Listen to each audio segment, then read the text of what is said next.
kawuono podwa medo twak otudore kod ling'anya mano mar Prime Minister machona ma pacho kae mosenindo Raila Amolo Odinga.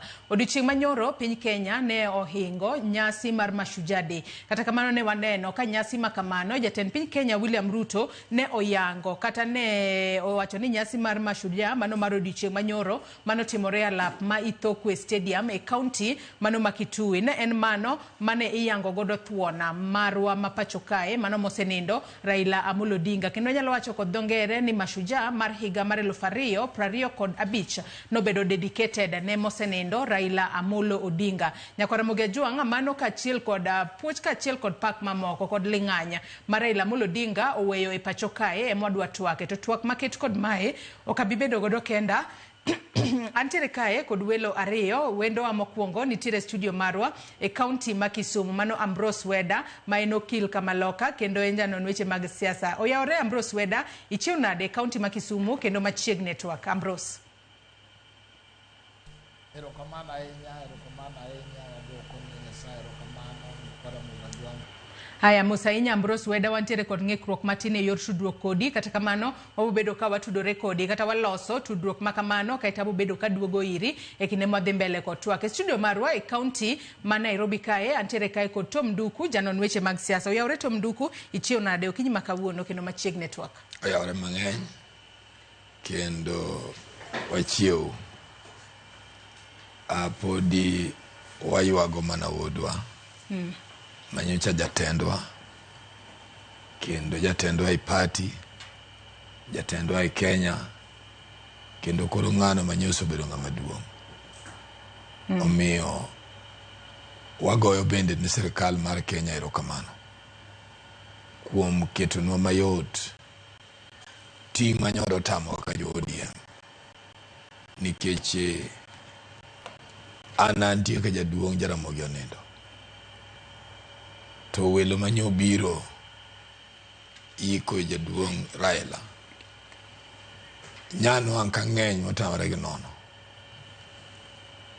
Gima dawachi ni welo nyo biro makara counties wa mag piny Luo nyocho ni waber gi rieko mang'eny mondo warang ni ng'ato bilo gimoro nikech nendre nyowa ywak ma kato tende nyolor to Matine ni wanyalo choni gik moko duto no chung e county ma Siaya kata bondo e county ma Siaya. Gik moko duto nyo chung ma rieko manyago kacha en ni kata wajumbe wagi osebedo ka goya rambe ni CDF inyiewo tente timang'o kara nyoche ni waberi rieko mang'eny mondo sama welo donjo to waket tent ma inyalo bilie gimoro ikona ka kona mondo somo koro jidonje pap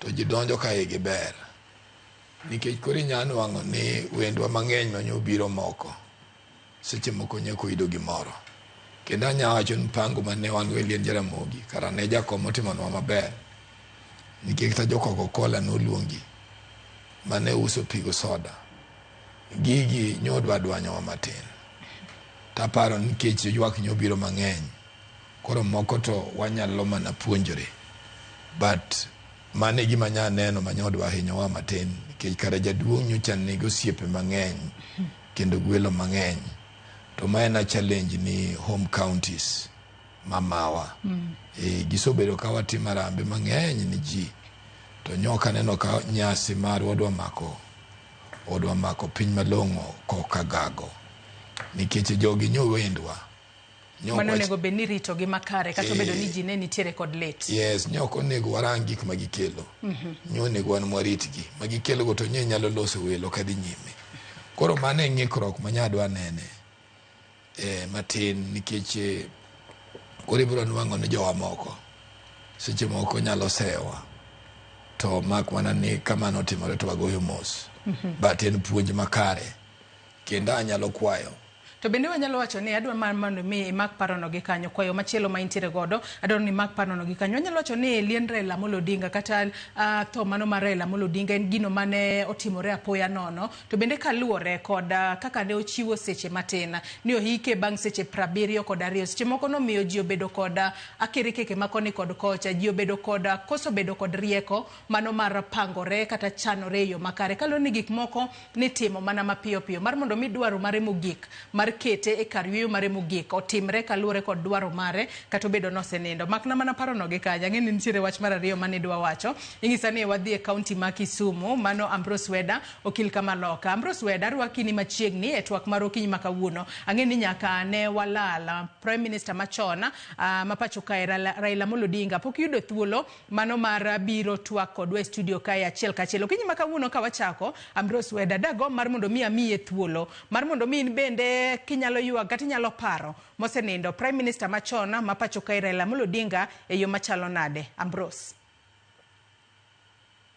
Erokamano nyikwara moga juang kamoro moro maunti ya moso na Europe pake. Praise the Lord. Ang'eyo ni kama wantie sani en kuyo mang'eny akaw thuolo ni mana mar dhi nyime kawa wacho ni Nyasach kuyo Nyasach hera Nyasaye manogolowa kuma ne wantie mokelowa Kenya ka omed tayo oganda Luo omed tayo Kenya to maduong' ahinya ota mama Aida gi nyithinde gi nyikwaye nikech en wach malit en wach masaden an awuon e ngimana nawe ni Raila Amolo Odinga biro dak machop 90 years en ng'ama no lose, he lost 10 years ka en detention omiyo he deserved to live 90 but kata kamano ng'ama onyuolo kotho, he has left a very rich legacy. He was a great man, a man wonderful, loyal, strong, na babo lo ng'ama nohero Kenya.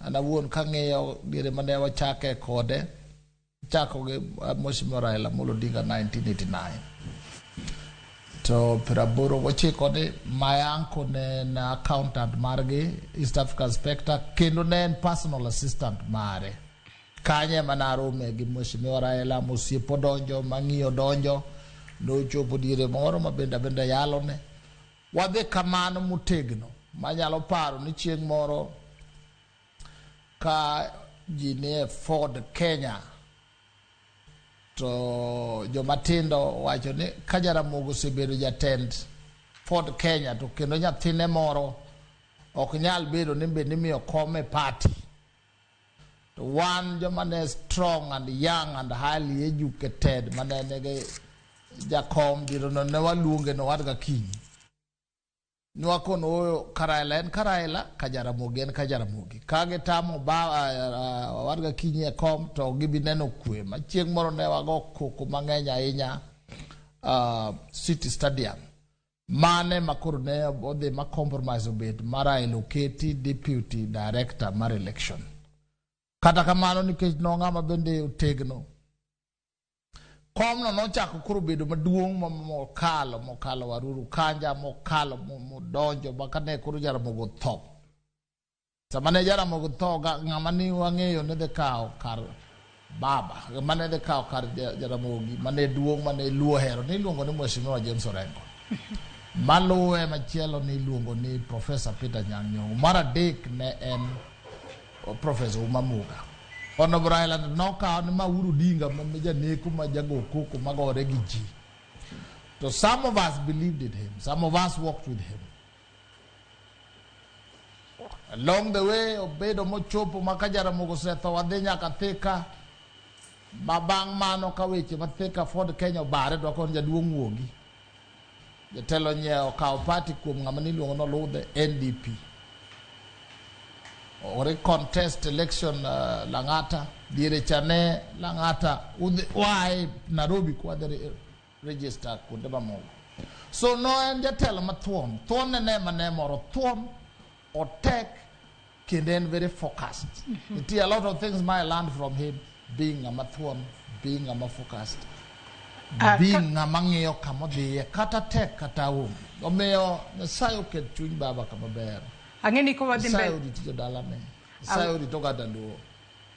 wakili ka wadhi mbele koda Sayo shot tawa. marwa bende ang'eni wabo bedo ka kaluwore ni watu wako tudore kod ling'anya mar mosenindo Prime Minister machona mapacho ka Raila Amolo Odinga bende wabo bedo ka wawacho ni to en puonj mane makoro owewa godo ma in bende iwacho ni nitiere gik mathoth ahinya mowewa godo mage makoro jogo modong' sani nyalo somo achiel ariyo adek moro kotudore kod kit ngima kachiel kod telo mar Raila Amolo Odinga oweye pacho ka nikech iwinjo kanya kata ka jatend piny Kenya William Ruto kinde mosebedo kwa yuago Prime Minister machon mosenindo Raila Amolo Odinga wacho ni ma e jatend piny ma piny Kenya nokobedo godo the president we never had wabedo ka watuaka ni to en puonj mane ma Raila Amolo Odinga owewa gode pacho ka to mduku nitiere kaka ng'adi kapok ne wadhi Rambros Weda wakili ing'eni Weda go joma got a lot of history nikech diere no ne gidito nwa to wane joma ne gore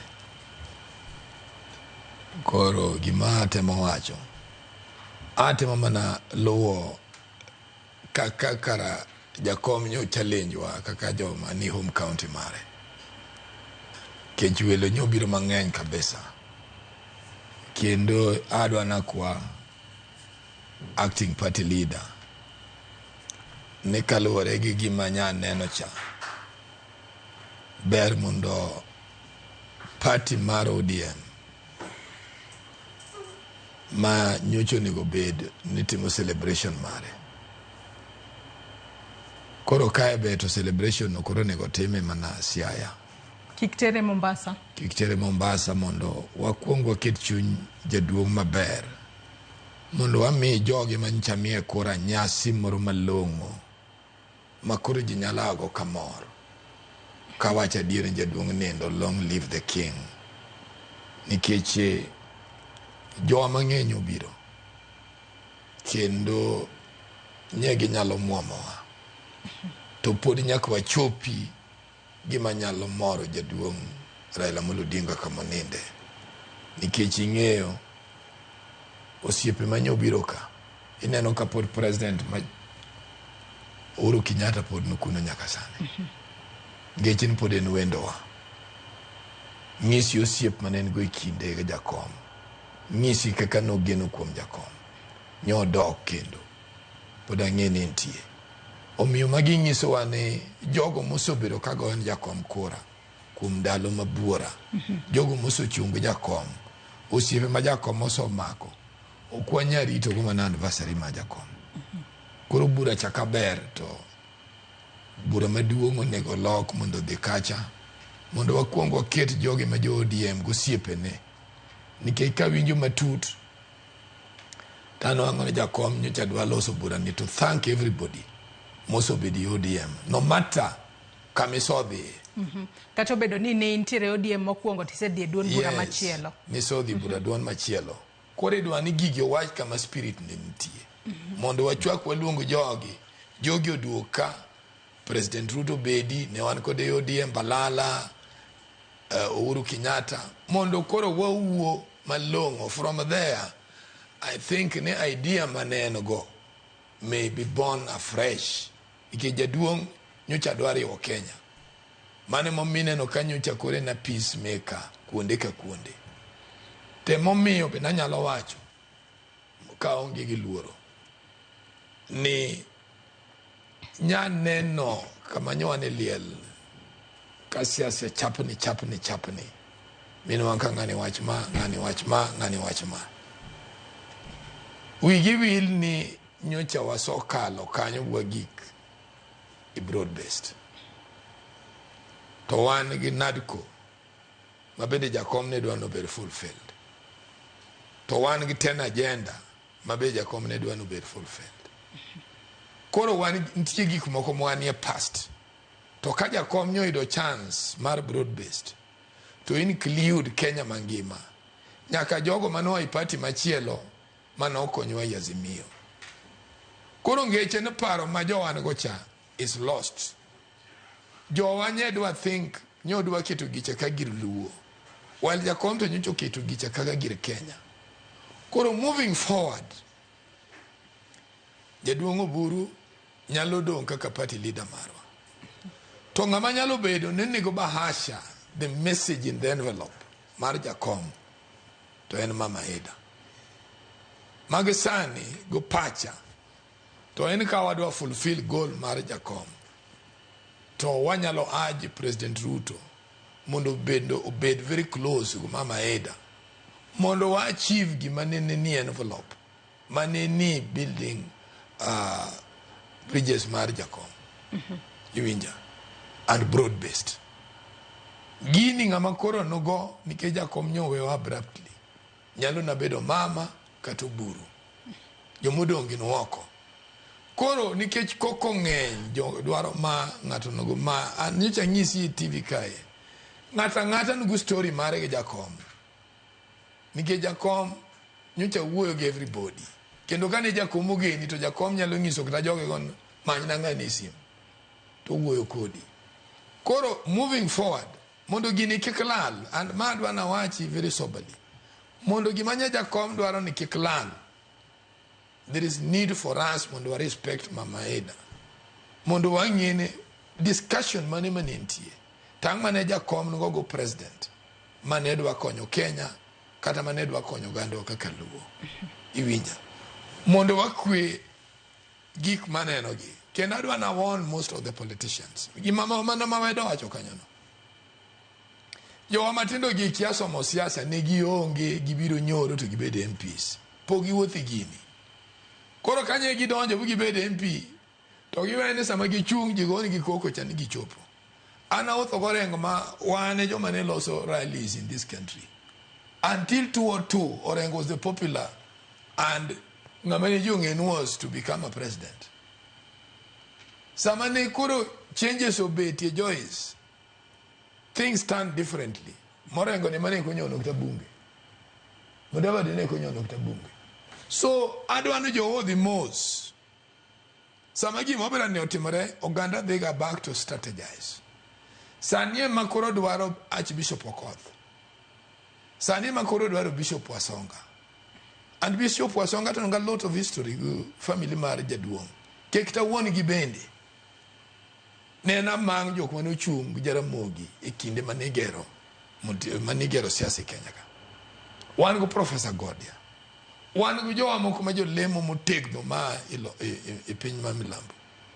Gine masani one gi take role mondo gine ne mach madwa liel thuru ahinya ni ma joma tindo no koni joma dongo no koni jogo mosobodhi siasa bende no koni mondo kweye to mondo kweye en mana nwadhi nyime gi gik mane jakom loso go president ka to nikech jakom nyowe ji abruptly the message nyalo na bedo go Mama Eda koro ji omi Mama Eda respect mowinjore to watere i level moro monyalo reason mondo wa achieve gika mondo wang'e gima ne jakom dwaro kada gik mane dibed ni president ne gi chikre gi jakom kichan kaka ng'eyo ta ng'eni jakom ne dwa nikta leadership concept ma the country president to change ng'ama nyalo dhiro gigi sani nyaka bed na ng'ama ne ong'eyo nikech nono dwabro dhi chaka fresh. Wewa ruaka ne wakili Ambrose Weda bende tuaka into the studio marwa e county ma Kisumu kono. Wakili winjo kanyo kaka Tom Duku loso kakoro wacho ne winjo beneji ohore mos monde owuoyo alanda kotudore kod kata romo mano mar ODM mano hingo igni 20 wacho ni kabera to winjo beni tero romo makamane county masia kaka chiel kuom gino mano mana mar chiwo luora ne Raila Amolo Odinga kata kamano in bendi wacho ni nitire puonj mopogore ma mosenindo Prime Minister machon Raila Amolo Odinga wewa godo magi minyalo paro godo to korka korini pana ng'omo winjo benwa timo gi sani mar mondo mi wamed rito ling'anya mar Raila Amolo Odinga wakili. Erokamano nyakwara Mogi Jwang era kata ngiso kata luo gima wanyalo wacho ne ma e gima ne mheshimiwa Raila Amolo Odinga dwaro kata wacho gima duong his main focus is 1000% focus has been kendo sebedo kao telo e Kenya ka moko go to chala Rus miko michele medere Rus kama otherwise Raila won gik mosebedo nyaka ne wachakre diere Moi kapoko modie detention mowuok ne en one day idwaro telo moriere kendo nodwa bedo president mondo yud thuolo mar nyorosha Kenya e various aspects kata ka kuonde moko ne nitie chwanyruok kata ka kuonde moko ne nitie leo to mane legacy mane vision moganda Luo should focus on emomiyo Raila nindo to nindo kowe oganda Luo e sirikal onindo kowe oganda Luo gi President Ruto onindo ka owe oganda Luo ni luuru ka Mama Ida nowacho ni kodhni ema mondo wakomi omiyo an pod aneno ni ka wadhi luwo legacy mar Honorable Raila to wapangre uru kaka oganda mar kawo telo bang' Mheshimiwa Ruto otieko 2032 to yudo ka onagi bende kawo State House donjo kaka president mae gima onego pangi mae legacy mae strategy monego bed ni wagero to wang'iyo to wakone ng'ane nyon ka Mama Ida nyon ka Winnie nyon ka Weda nyon ka Ndugu nyon ka Babu nyon ka ng'ane nyon Owalo nyon ka kamano wang'iuru gini mbele wang'iyo gini kwa dok chien detention gede mana Raila gede nodwaro change in this country and change biro mana kimako ka widhiang itelo tikoni mawaluma mawadluka mawachopka nyo nyiso direction so mang'eny mane kia kore ka kiangawa wadilal. He was a man of focus, a man of single-mindedness. Gimora mora mane timo ubeni go opera ubeni ya party ubeni itimo coalition and one day this nation milungu ni the Luo nation bende no bed State House kaka president maneno ni wachakuru piagore in the next 6 years 2027 2032 yudo kawa se pangore makamu Mheshimiwa Ruto wuok wane wuini ochiek to mochiek tilaro gin to jerewore to los coalition to jiombo so mang'eny ahinya kwa baro oko mwawachak wabarore wapogo wandoso things to wabiro kendo wane makuru wachak wabetray the vision. Mara Raila ne dwaro the unity of this country. Kan tie ng'ama no came out gan kama I admire most and Raila had opportunity to make or break Kenya. Dine okubedi ni no decide no ero Kenya 2007 2008 dino tingo bad jidogore dikoro jipodo gore nyaka sani ene mano wacho ni yawa Kenya is bigger than me. Kenya ni duong' moloya kata ko barna widhiang' marach wadonjuru election waweuru maji odonje coalition government gi Kibaki. Mano was him. Mano legacy momiyo ang'eyo ni I am safe, nyikwaya are safe, nyithinda be are safe because of that. He had that chance. Second chance nyoro kanyo jensi okelo lweny ka okelo koko. JNC had a genuine issue. To kata kamano jomoko bende maparo ne nyalo kawo advantage bende no infiltrate. Again, Raila won no chako chumwa ne Kenya is bigger than us. A united, prosperous, safe Kenya is better.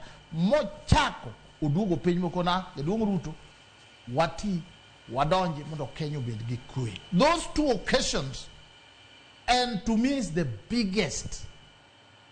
Kengeo countries mawano ngeo kia Sudan nyocha kogore kamna katugo podji gore Somali podji gore kure Ethiopia kaman. So those two occasions kiwacho ni tie ng'ama paid a price for the unity and progress of this country. That I grant him. Omewabe, we have a duty to keep this country united, we keep this country homogeneous, we keep this country in progress. Tomorrow can include making very serious sacrifices. Uganda luke kwa chake ne kia ngato baro kia ngano kingpin ko chiko east to ngato kingpin queenpin ko chiko west to ngato queenpin ko chiko bomesa. That is not the vision that Baba stood for. That is not the vision we want. Akwayo jo majosol already ne doguru drawing board we come together wange direction kajidembele eboru to ka fast kwa se check ekwa wood kiko wood prematurely kwa se check 2032 to wawuoka kor one very strong, very rich, very wealthy, very focused, very famous. To jirado ndi kwandi, to wayombo jogo kinyi saa ngwen, to wakao telon, to wanyorosha Kenya, kaka ne Raila dwaro nyorosha, kaka ibendi feel no bed nyorosha. So he's a great man. Let him rest in peace, but we shall make him proud. He shall be made proud.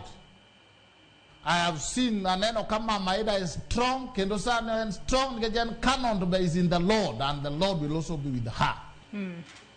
Ilero kanyo makara hinya wakili Ambrose Weda kendi wacho ni bera kaji medo mar mondo mi omakre motegno gi sani to warita ne mar mondo mi wane kaka wanyalo sudo mbele kamoro achiel mondo pogruok moro amora kik bede pacho ga to ang'eno odiochieng' manyoro e kinde mane piny Kenya hingo nyasi mar Mashujaa Day kama thundi mopogore opogore ne omimich kata omiyo simbo e pacho kae. Jatend piny Kenya William Ruto bende notiyo kod thuolo no mano yango ni Mashujaa mano ma higa mar 2025 en mano mibo bed ka hingo Raila Amolo Odinga ma en thuona ma piny Kenya ne olalo chieng' tarik 15 dwe mar 10 mano ma higa ni dago mar mondo mi wawinja ne report mano losnwa kanyo kod jafwambo marwa mano Cynthia Onyango mano kodore kod kaka jatend Kenya William Ruto odiochieng' manyoro no kaw thuolo mar nyasi mar Mashujaa Day mar odiochieng' manyoro e alap mano ma Ithokwe Stadium e county ma Kitui mar yango mosenindo Raila Odinga kaka thuon e pacho kae kata nyaka e thone matinde ni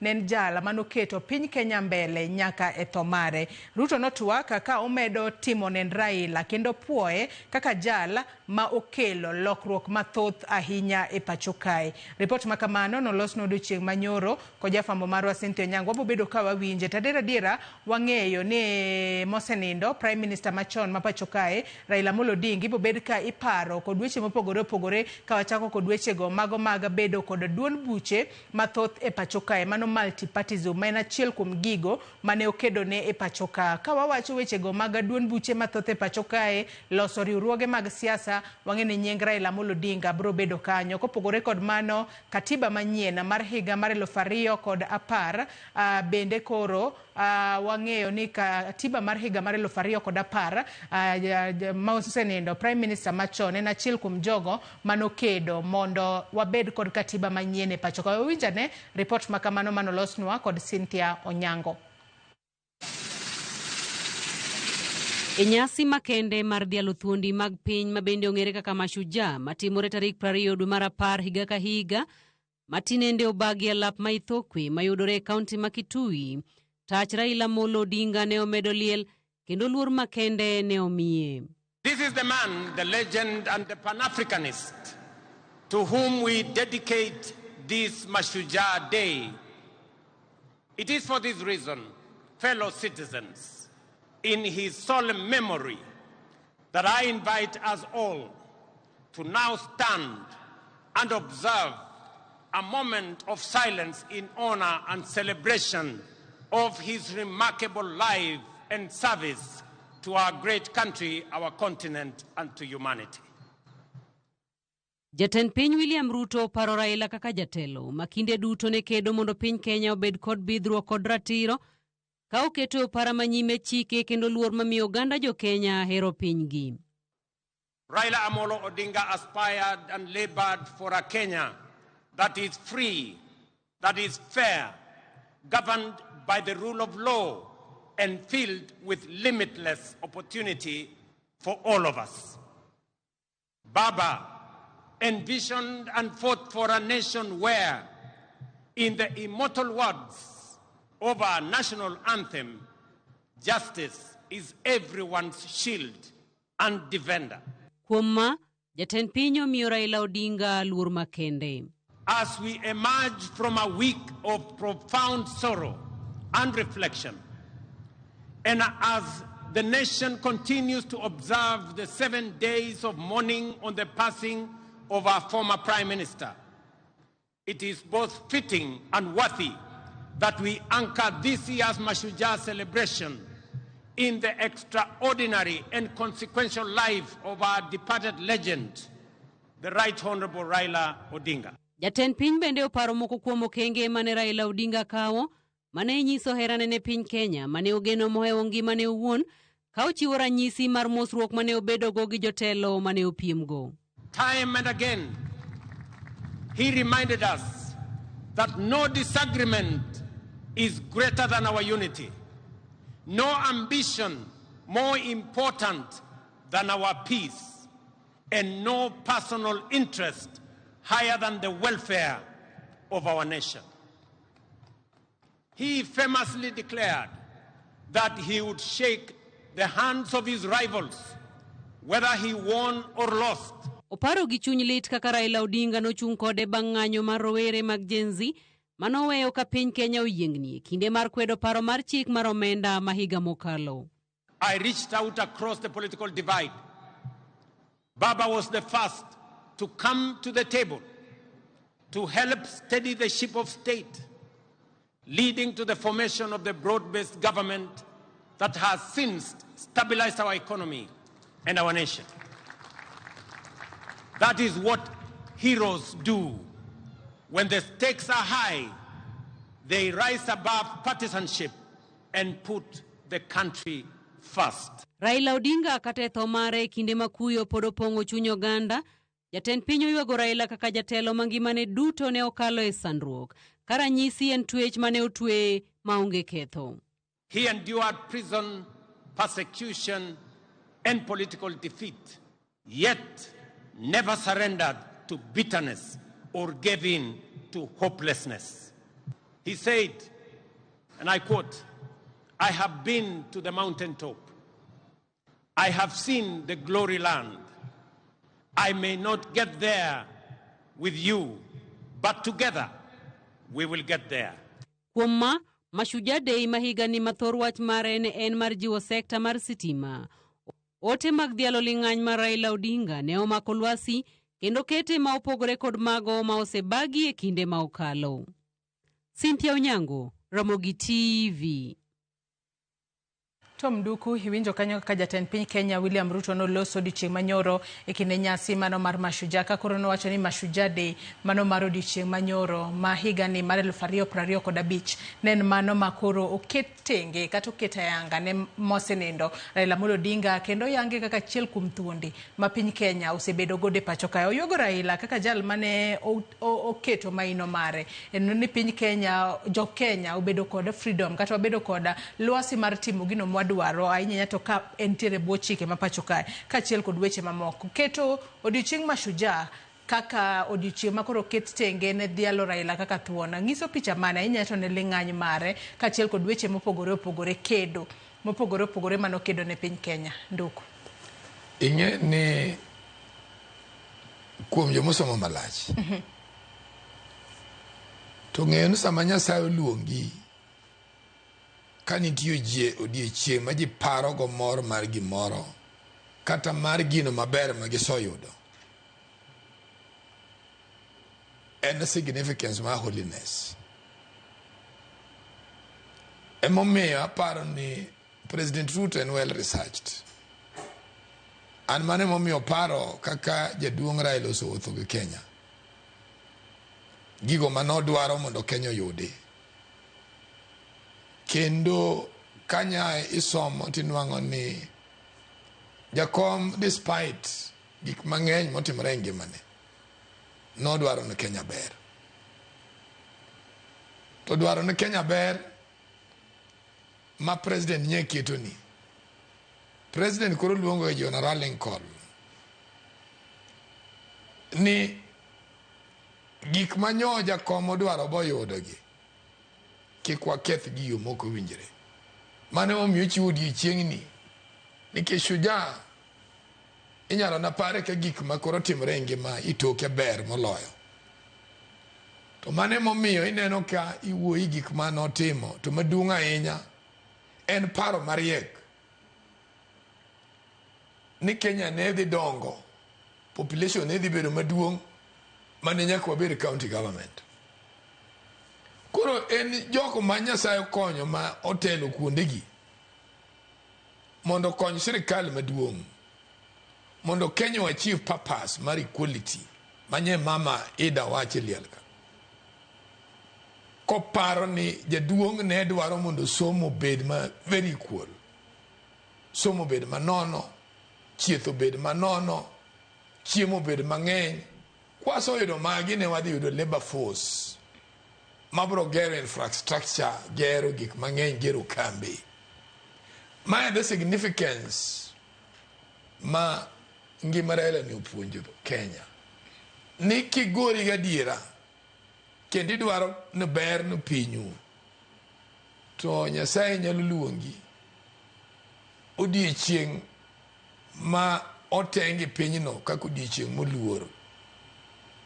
Omiyo Kisungu luongo mano kuom jong'osomo ni itho in holiness.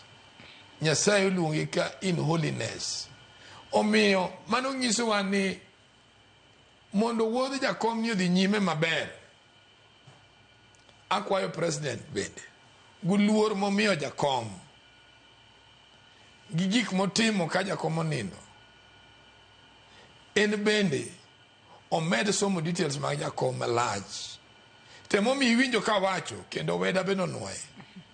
Emomi iwinjo ka wacho asomo jowagi nikech an Joyce nantie ka Jaramogi otho. Mano 1994. Nantie. Kendo wane joma tindo manotegno mane nyalo wacho ni gini nyaka timre to timre. Kendo wane joma nokogolo jaduong' kaka konya ka dala. Koro mae momi winjo ka wacho ni jaduong' nyowewa kamoro kaka party o kaka oganda maluo.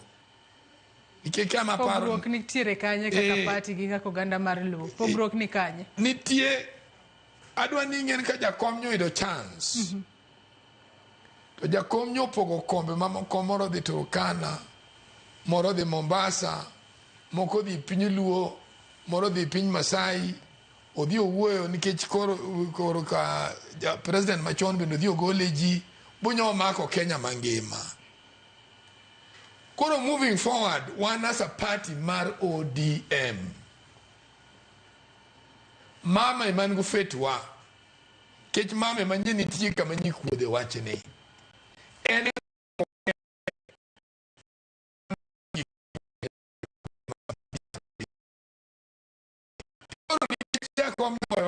with the vision that is already in place. Manye gisu injere president manye di be implemented. Mondo gigi be implemented. Nikech nyaka bedien mama nigi who and where and where.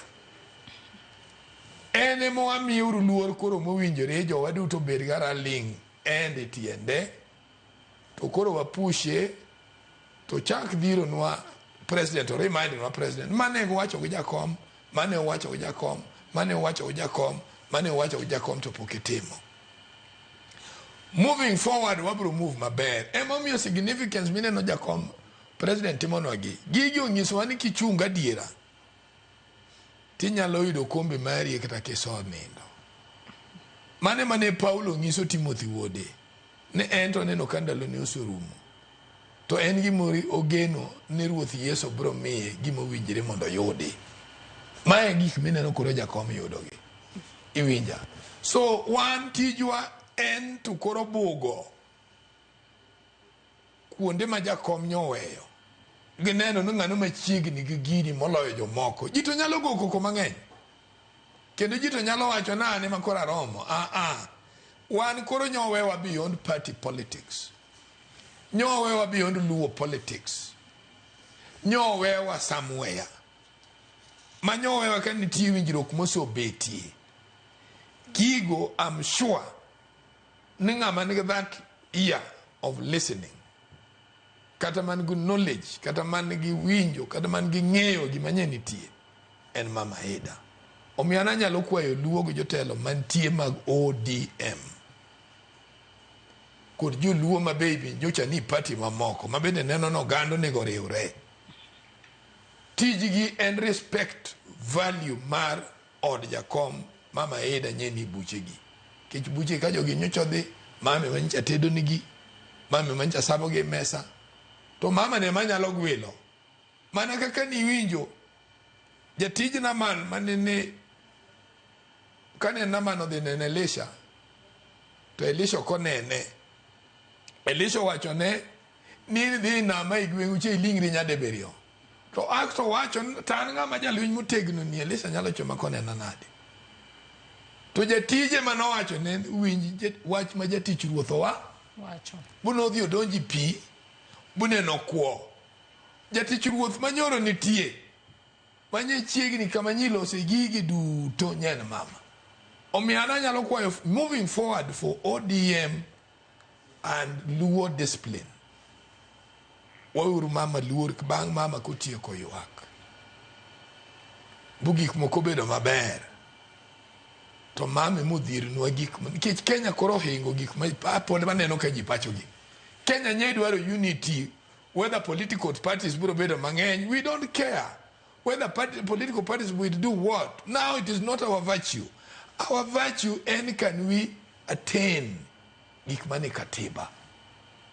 Be wanyalo miyo gik mane vision marwa at the independence time. Free education. Wamiji free health. Wamiji chiemo moromo. Wabuild knowledge.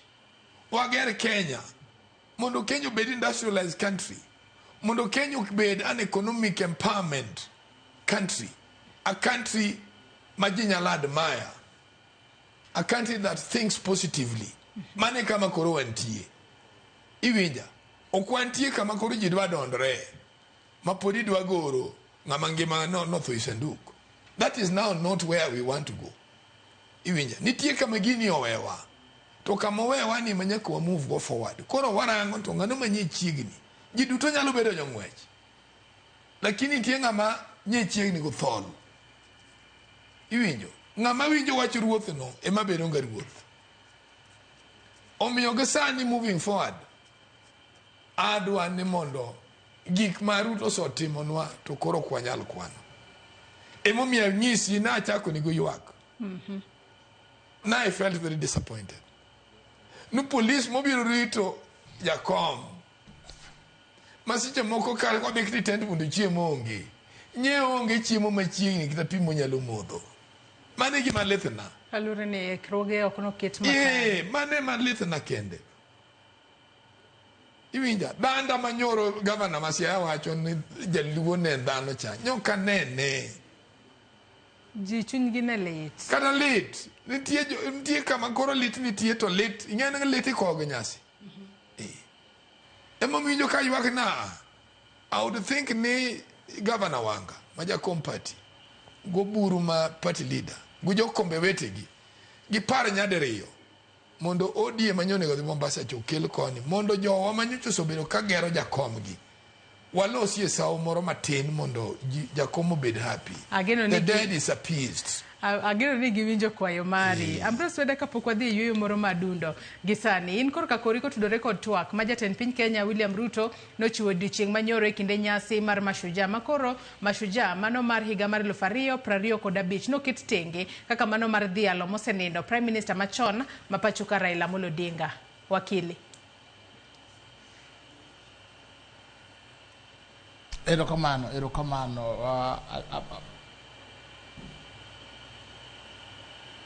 Aero wacho ni Mheshimiwa the President nyotimo gimaber kabisa. Adieri makende ni kwaweyo small differences. Kwaweyo tutuni matino tendo me dalagi. So Raila Amolo Odinga ene as single individual mano dedicate ngimane mar temo rieyo kendo nyorosha piny Kenya ka. Emiyo king'iyo kata East Africa ka, king'iyo kata Africa ka, tiyudo ka freedom ni e Kenya kama large, to freedom ni a lot of it I calculate tiyudo ni no chiwore a major part. Ker mar piny bende ng'eyo ni en bende wuotho gi baba, bende wuotho gi Honorable Raila, ne gine together 207, bedo neno kaka ng'ani ne timo siasa, kaka ng'ani ne timo strategy. Omiyo kakoro sama iluong ma contention orum malarruok onge ma ang'e wacho ni kipako ng'ane to dhi kawo go advantage kata kipako ng'ane to dhi bedo go mbele ni makoro yweyo koro ling koro gimolaro onge.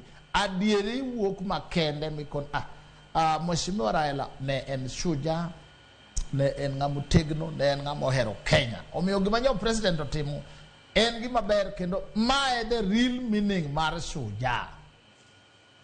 Nyaka ung'e ni history mar Kenya no bedo convoluted.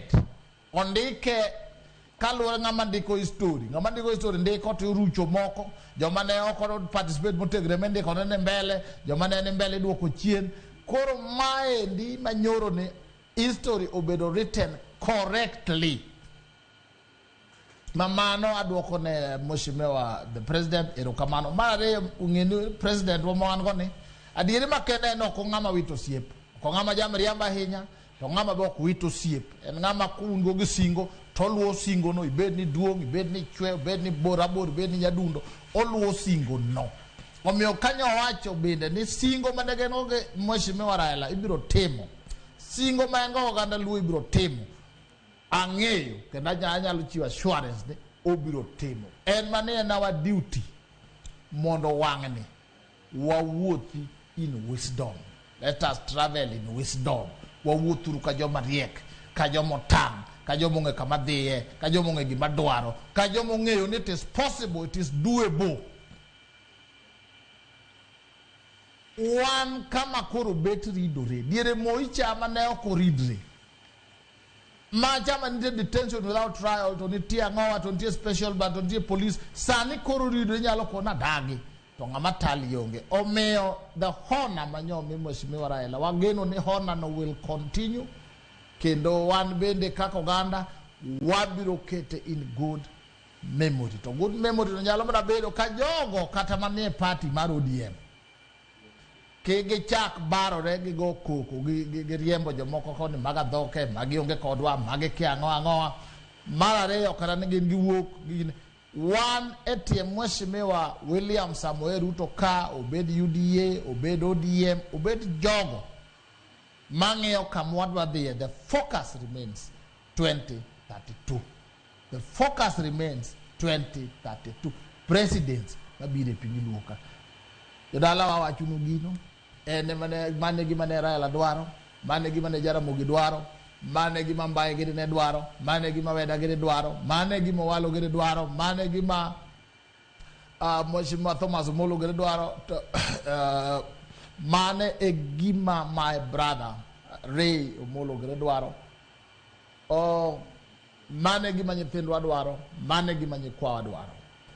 Mano bende polo moro go. Kikwa donje lweny, kikwa kede kindwa wawegi, kikwa larre, kikwa chak gore, kikwa chak brand jomoko ne gin kia gin kia ang'owa, kia onyiswa wuon gi, kia onyiswa min gi. Ji ka babu giri, ka bende wuok, bende thuthni, gibe wakogi akowa. Ng'ata mwuok wako ng'ama Nyasaye no chor mbele ka chao ng'ama ong'eyo onge yo ganda Kikuyu no ko Matiba to kara Nyasaye dugo ko Kibaki. Wan bende babo setero mwa chopo kajo moko ne ni oko lakini sani koro wako less together. Baba is too great for a few people. Too great for a small family. It's too great for one party. Kanyo nero ne ka en mar jo Kenya tete en mar jo Africa te koro jo bako ne marwa in mano ni lugo ne parochial view, parochial interest.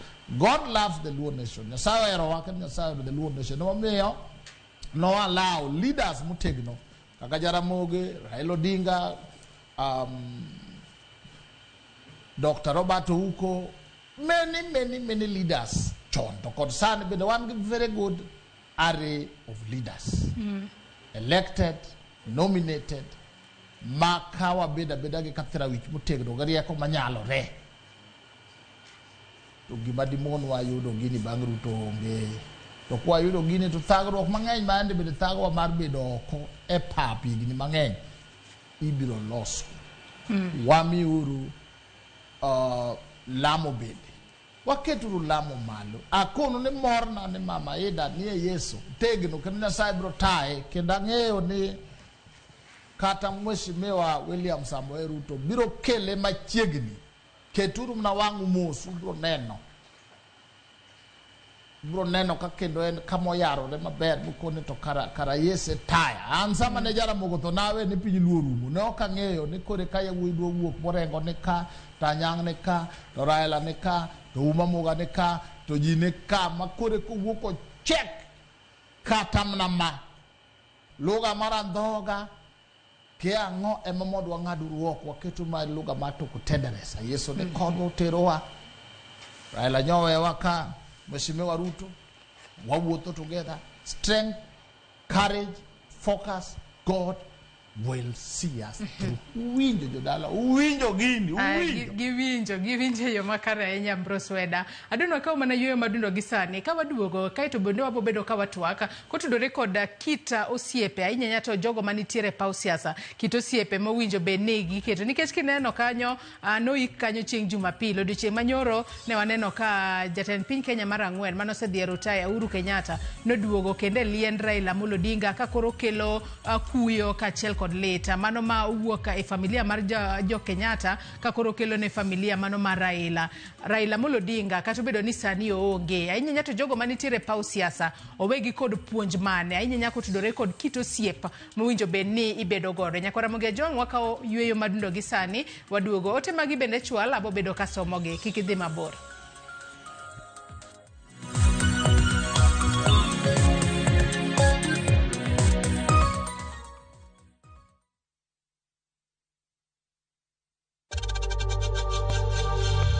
We know times are tough, so save money by buying airtime from M-Pesa to any network with zero transaction fees. Dial *487*2# and get your airtime PAP with zero transaction costs.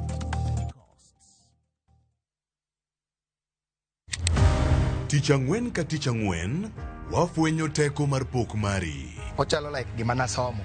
To nasome polytechnic. Nena inajua kali tu. Kaka kura timeni. Pok opogore.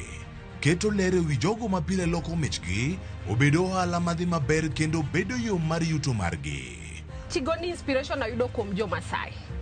Ineno. To ipuonja mondo an be no puonja mondo an be ang'e loso. Ochoko glass machalo kaka takataka to wachwakogi kasto waloso gik mopogore madhi e ute mopogore. Ticha ng'wen ka ticha ng'wen, saa 2:30 okinyi. Mana e Ramogi TV. Kik bai.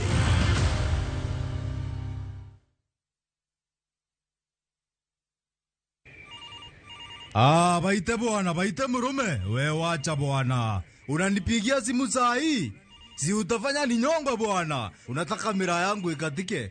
Ai bwana murume ufai kunipeleka na hiyo ongea. Murume unanipeleka na ongea ya gari ni kama imeibiwa bwana. Dial *811*415# to get Vite as your skiza tune.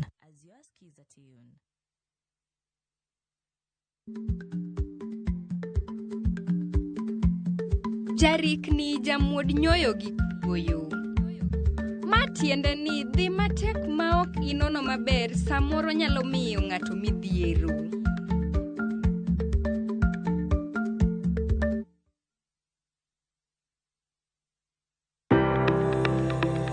Ringreni wuoyo, to be ichiko iti, en aonda, rem mora mora. En ranyisi ni ringreni wuoyo kodi. E penj laktar, walero weche ma ringreni temo nyisi. Ka wakelo ni paro mag jomolony. To wacho ni mondo mibed gi rageng' maber nyaka bed ni chiemo makare nikech askeche gi iloso kuom chiemo makare michamo. Paro manyalo reso ngimani. Kochopo kar food allergy kae, to kinga ma del ma ng'ato chako gore gi chiemo mochamo. Kod weche mag thieth mayudore achiel kachiel kuom joma olony. Nyalo bedo ni ng'ato nigi ratil man malo. Koro konyono to onyono to choke cartilage ka toyore konyono nikech ratil mare man malo. Mano nyalo miyo bende ng'ato nyalo yudo arthritis no. E penj laktar gi Ruth Otieno, wuok tich nyaka tich abich saa 12 odhiambo. Mana e Ramogi TV.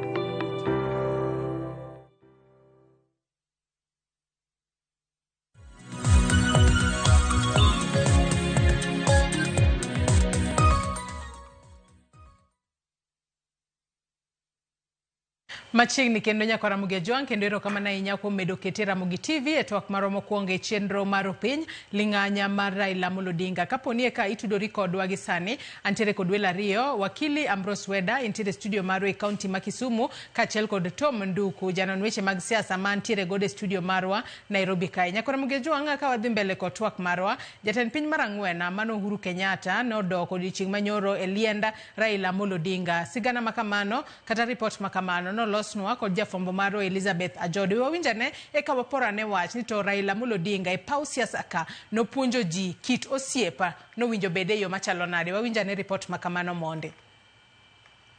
Seche buora bang' ik mar Raila Odinga e dala wuon gi Makango ka Jaramogi e kaunti ma Siaya, osiepe kod familia moko ne okoke chuth. Jatend piny machon Uhuru Kenyatta ne ogo machiemo kendo mondo dala gi Raila kata odoko ni nyoe ne ik mare nyaka thuolo mogik ma obolo lo kuome. Ka otelne gi joting' ndai mage, Uhuru ne omolo e rangach Makango ka Jaramogi ka ikowe kendo ne oromne gi anyuond Raila magidhi achiel kachiel nyaka e hembko mar Jaramogi kama nyo ike jatelono. Kaka gino manyiso ni dibed ni pod en gi mirima e wi tho mar Raila manyori ko timo nende kaka jal maneno siepne mangita, Uhuru nyochopo nyaka e tie liend Raila kendo kulo wiye e yor luor ka otene kod familia kod wede mag Raila. Bende otiyo gi thuolono mar medo chiwo hoch ne Dr. Oburu Oginga ma en owadgi mosenindo Raila Odinga ma bende ne oriwore kode e tie liendno. Bang'e Uhuru orwake ot gi Mama Ida kendo bedo gi twak gi jokanyo mamoko mag familia kod jotelo kama oting'o gavana ma Homa Bay Gladys Wanga, manen jagoro mongirore migawo mar somo Dr. Julius Jwan, minod mosenindo jatend piny Zimbabwe Elizabeth Shangirai e kind mamoko. Osiep mane ni e kind Uhuru gi Raila itudo kod ywaruok mane gin go e ndalo yiero ma higa 2017, gino mane odhi nyime nyaka e bang' Uhuru bedo jatend piny. Bang'e ne giloso osiep kokalo kuom mosruok mane otimore e higa 2018. Osiep margi ne ochwere nyaka e yiero ma higa 2022, makata kamano Raila ne okoyudo kom kata bang' ka Uhuru ne oyango mar sire lwedo. Elizabeth Ajode, Ramogi TV.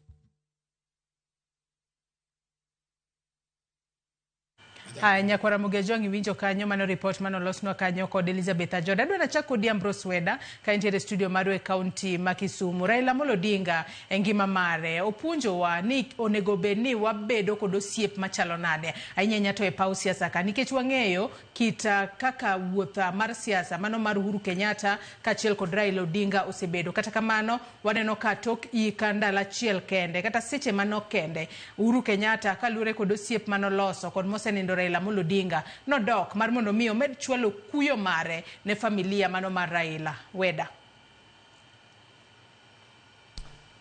Erokamano gima nyakwara Muge manyako ng'e ne kind Uhuru gi Mheshimiwa Raila ne nitie stage ma sirikal kane luwore gi ng'anyo mang'eny gi weche mang'eny, economy mar Kenya nochopo kama dhi lwar. Mane oket ne Mheshimiwa Raila nogo mopimne mokone ni kama wantie mo ong'ado ni we ago break waduog chien wati kamoro achiel.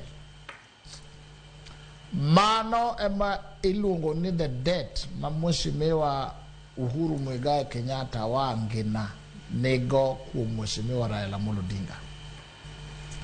En kaka ng'ato nyalo joli mai bende tieki mitiek motegno. Notemo jole tok noyudo telo. Gima Raila opuonjowa ni ka in gi focus ni ng'e kama idhiye to chwanyruok moko matindo tindo gi ok iwe donjo e chunyi, ing'iyo kama idwa dhiye. Kama idwa dhiye eming'iyo emiketo wang'i e muma bende owacho ni focus, tarry till the end. Kiseng'iyo the cup that has been set before you, the glory that is set before you, tikoni kanyo. So Raila dine bed no mako ok dotiyo gi Moi, ok dotiyo gi Uhuru Kenyatta, Mheshimiwa Ruto bende ne gigwandorego. To from him waneno ni kidwa dhi kamoro dondruok matindo gi weche matindo gi ibende neno tigoge chung mar balo wade goge chung bala kor wuok tedhe. Raila never lived in bitterness.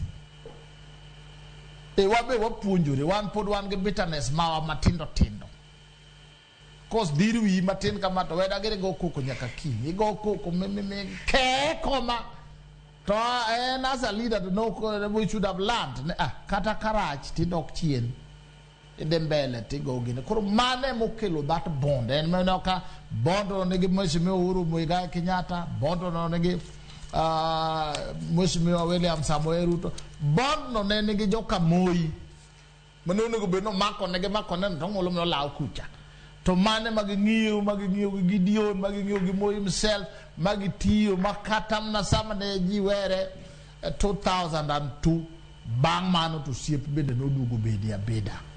Omeyo mano lesson ma wan bende walan an bende puda puonjora ok awai na chopo kanya bende tida puonjo nyaka na yudi Yesu kuro tinde mang'eny mi mako mang'eny miliere etie musalaba abenda puonjora weyo. Mheshimiwa Raila kanyo is a lesson ma omiyo Kenya nyo unite in grief nikech ne ok omako weche ok kaka no deal gi Moi ok dinge ni manga mutwe modwa tieko nyote jela. Ok nyal believe en owuon gima lich ni kata manoganda marwa mar the Kikuyu nation. Mheshimiwa Raila no hero gi makata gi tuo ne ombulu to hero gi ndi. Kedana no dwa hero gi malo kata kaka no hero luo. Mano is a lesson ma jo mudong mapod ngima. Jo matindo, jo siasa mantie, jo kanisa ngeuru ni gini kama kaka jimedo bedo better. And at them I will be practicing. Pod jo wane jendo gik manotimore chon. You know gik manotimore chon kane pod nyathi matini mako kawuono joge notuo na tongo ka chamo. Joge notima kia nade. Ngane notamore cholo na fees. Ngane no kawo lopo. Kia ngo. Mheshimiwa Baba opuonjo wane kamede miyo weche mang'eny manono manyalo bedo wasigu iweyo. Yesu bende wacho ni un jogo moting'ore mapek biuru ira mondo amiu yweyo. Let us learn that. So Mheshimiwa Uhuru Muigai Kenyatta, I salute you Wangina. Mano was very good. Kendo I salute the Jaramogis for wako Uhuru Muigai Wangina properly. Angeo ni President Ruto bede soon will go back. To bede obro nyiso dalili. Unge ni President Ruto tena adua and a go getter. Obro surprise you machiegni. Ketu na wangu to ket lam. To waket mutegno. To wadwa guonye wan bende mos. Ma 2032 nyako jolwa machiel kuomwa bed State House kaka His Excellency the 6th. Keturu gini lam oken lweny wang nok no adego lweny malo wang ne wade kisera en kisera wadwa sero Mheshimiwa William Samoei Ruto, tuwasero Uhuru Muigai Kenyatta, tuwasero Rigathi Gachagua, tuwasero Kindiki, wadwa sero gi tema sama gi chiewo to nyako se nyom ose demo kete ot warito mna nyodo. Uwinjo giwinjo makare ahinya kiwacho ni sani kore mana dhi mos mana kisera mitimo mos mar mondo mi wane kaka wanyalo sudo mbele kod piny Kenya yo makare. Kata kamano waneno kito siep makare kanye ma bende lero ni Raila Amolo Odinga wanyalo wacho ni ne en ng'ama chunye ne lendo kendo notur mar mondo mi oneni omedo keto siep makare. To Mnduku in korka kori wanyalo wacho ni ngima mosenindo Prime Minister machon mapacho ka Raila Amolo Odinga wanyalo wacho ni paw siasa ka kito siepa ne orito osiepe yo machalo nade nikech kata chieng' mane Mama Aida golo neno mare mano Nyayo Stadium nowacho kanyo ni ne osumo paro marieka ne jogo magin min oda josiasa pachoka ongisogi ni wasigu mag wuon par mari kikikawgi osiepegi ema ne kaka inyalo rito makare wasike kawuono odiochieng' makiny nyalo bedo osiepne to in ka koro imbe nisekawo ng'ani kaka wasiki to koro idhi timo nang'o ka gisebedo osiepe. En puonj malach ahinya kendo ing'e ni jakom ne en gosiepe ma kowuoyo kode to nyaka dog piny. Mane momi neno Obasanjo. Ana achako neno Obasanjo mane Liend Jaramogi. Ta neno kosiep no betie. Nyaka nyoro biro yiko jakom. Kendo kanti osiep mane dwaro jakom ber. Neno Obasanjo. Kecho tero jakom. Koneno kaka odinre. To suggest jakom ka. Koneno kaka odinre. To keto jakom ka. Mano nyiso wane jakom nyocho sogerre malach.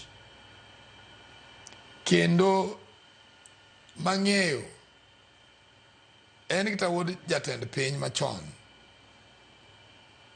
Jakom nyocha dwaro ni jakom chalo ruoth kaka Daudi. Mane kata ka nosobete telo. To nodhi oparo ni Saul nene ka. Kata doko nakao Saul nodwa marach. To wacho ni be nitie wat Saul moro mantie to kel ni puth ene kongen puth ne nyathi Jonathan. Man osiep ne kabisa mane kodwa ni gimoro teme. To nyathi cho wende Daudi dhi nege to wacho ni ina duoko ni mwandu baba ni mwandu kwaru te. Mae manye jakom timo go president. Kama nyegi so chope koro nyegi winjire. Ineno kabang broad based. To jakom ochuno bu President Ruto dhi boromo go President Uhuru. Neno ka Gideon Moi jakom nyoketo bu Gideon Moi giromo go President Ruto. Ngeche ndala monyuolie ruoth kata ka ruoth notiyo marach kata ka noti marach tiwe ni Nyasaye. Mane gima jakom nyepuonjo ji.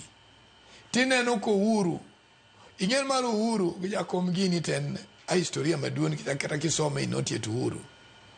Tibon wango na apart from gik matindo tindo gi. Jogi no siepe mane gin kita go ute mane oger nigi imith mane jogi nitie. Koro ginto gino siepe ma okinyalo wacho. Gino siepe kabisa. En mana ni gimo Uhuru temo wacho, Uhuru temo timo. Uhuru temo nyiso ni he meant well. Mondo jakomo bed beyond gik ma jakomo bedo go Kenya ka. To being ni piem en piem. Nyasaye be timo kaka dwaro. Ne nyalo dwaro ne nyalo chopo no ko chopo. To ento neno siep jakom. Mai gima President Uhuru golo noka. Tana ng'eyo ni gita kawuono por ang'eyo no Uhuru nukuchande. To mana winjo gima mama Eda wacho. Bedo mang'won en jahawi. Nomiyo Abraham okonyo joglut. Kanene orwako malaika mane obiro mane strangers manokia. To wacho ni Sara los chiemo mondo achiem. To ka jokoso yieng to ng'ise ni ng'en wan kata wadhiga to wadhi tieko Sodom Gomora. To penjo gin to be ng'ato nyalo dong'i. Ni kantie jogi moko to wanyalo rango kaka wakonyo. Ema nodhi omogo Chilut. Nodhi omogo joglut. To gimiwinjo mawedo wacho ni rango chien en gima rach. Nomiyo Chilut nodong' ni gire moro odong' odhi omo. To sa oromo mitieko go pincha. En odong' kuno. Emomiyo weda wacho nukoro kik wachak wadong' chien kaka oganda. Kata kaka nyuola mar ODM. Mondo wane kama nye jaduong' owewani. Koro wagere. Ma wang'ni kaka President Nyoso timo bomiyo jakom ma recognition on a Mashujaa Day. Koro be ni gino will be in history maka President moro chung to kwongo paro Raila Amolo Odinga. Nikech en go values. Ji duto to kedo. But koro Raila to go values. Moloyo. Jogo duto mano kedo. Kendo nitie kama we Kenya. Ma Kenya ni koro sani. Wane mwanyalo kethe. To endo nyowewa kama ber. Owewa kwa ni county government. Owewa kwa wachon manana president. Gima koro deal go kabisa. Ma kikirang neno wedu. Kikirang neno ngano. Enu kuo makayem. Mani mwa deal go kabisa. Mabende nyine na kwa president uchako uwe kageri kabisa. Mathoni modu wako lal marija duong ni modu wako chia mar president chien. Iyo marija mosote mumibade. To mane kama nye jako mochope. Temo miyo simo ki i copy example. ineno kaka Kagame notwe nyaka joma very close with him nikech dongruok mar Rwanda. I believe aneno ka ji nye walo mang'eny. Sani ka president bro yiengo lang matin. No okay, unu walo uyanya to unte mumiyo anu karito piny maber. Uyienga yengo lang matin. Lang mane? Ma babo oro ji ne duwam na jokande gibi wachi kot ke gimomiyo gimayo jo Kenya. Ibo neno ka ji koro moro chako ywak. No, nu president koro timo marach. Tineno ka ginto gibuyo to ginte ma gimi president obek nyatiyo maber. Sani ko yengo lang matin. No okay. Kara koro katiba mowacho no kara koro wotiu kaka katiba no dwaro. Emomiyo ananyalo wacho nu osiep makara ni kinde jogo mosotiyo pinyni. Ng'ato kara koso dongo bo gik mobedo ruoth. Kik iwe nen gi kido manyien go nyoro cha. Mane gima jonge. Emomiyo samini tiend ruoth ka. Kik iber ng'ama timo gik moko magalagala makino mini dong' oko ka jatelo chobedo ruoth. Iwinja. To mane mo mineno ka inena awuoyo kodi ing'eni Joyce. Wan joma nyocha ni tiend jakom. Manyocha ni opportunity manyalo wuoyo gi jakom. Even on character mag jowa gi njo ntie ka ko wuoyo gi jakom. Nyoro ntie gima nya somo. Tanwango ni jowa ikara pod tindo. Jowa ikara joma ncho ng'e jakom ka tin. Emo mi winjo ka wacho no. Apart from gik mineno gi te. Nyocha wan gi envelope. Gi secret. Ng'ama nye chiegni gine mama. Mondo mama ochak gero nyingwa mondo dong malach. Mondo wabwa chop gik maweda dwaro nwadhi donjo 2032. Nukoro wadhi dwaro ruoth. Wakwong walos manye jakom dwaro gi. Ki jakom nye prepare ruodhi kaendi. Koro ng'ato ma Nyasaye konyo bo omendni nwamiye lwedo. To gisani ta nawacho ni the secret in the envelope nego mama. Mae manyalo wacho na jakom onyiso no osiep ber.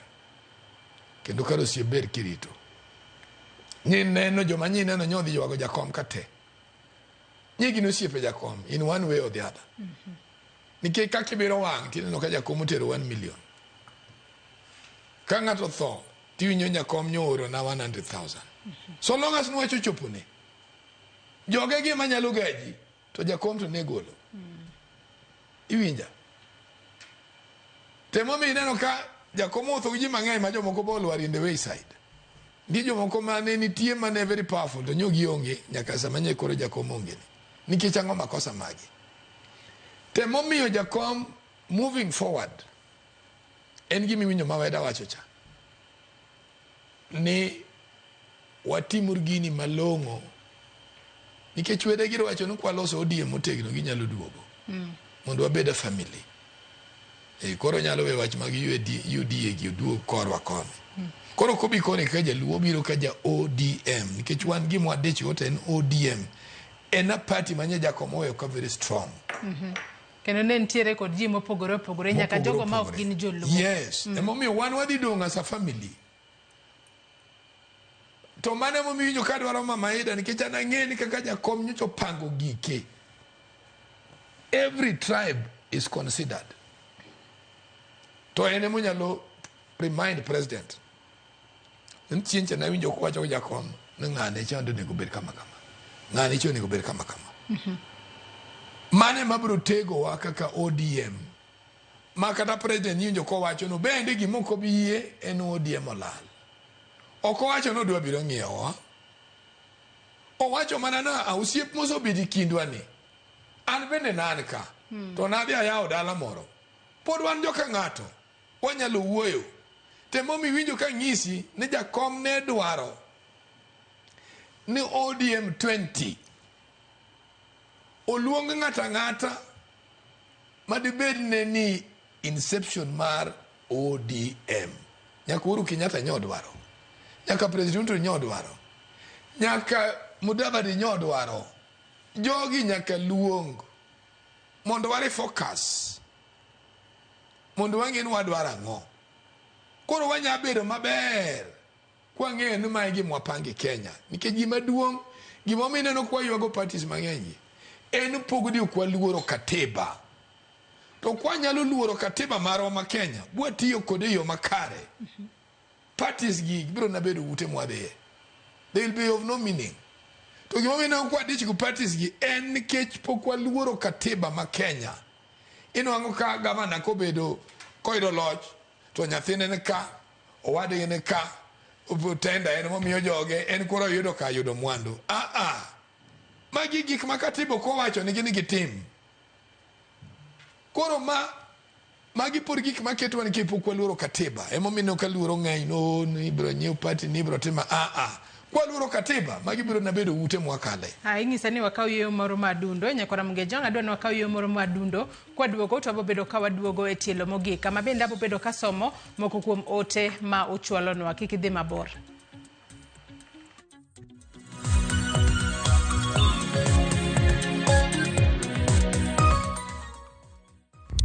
Saa zingine mambo kupata bila plan. Gas ndio imeisha, landlord akuache upumue, mtoto ni mgonjwa na bado ni mid-month. Usijibox kwa noma. Piga *531# and sort your emergencies with my Mobi Civil Servant Loan. Iwe usiku au mchana. Kama wewe ni civil servant, sasa uko sorted. Dial *531# and get up to 20,000 shillings and pay from your next payslip. No paperwork, no guarantors, no drama. Ni wewe tu na simu yako. Register now and see your limit in seconds. Built for Kenyan civil servants. My Mobi. Iko sorted.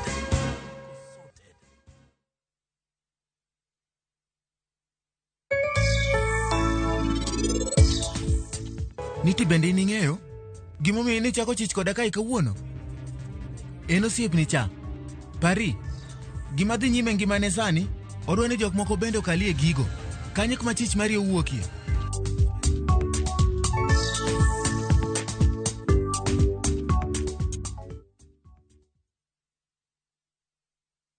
Zanzibar, an island of spice and soul, and where every day begins in wonder and ends in magic. Wander through the winding streets of Stone Town. Sail away on a sunset door cruise.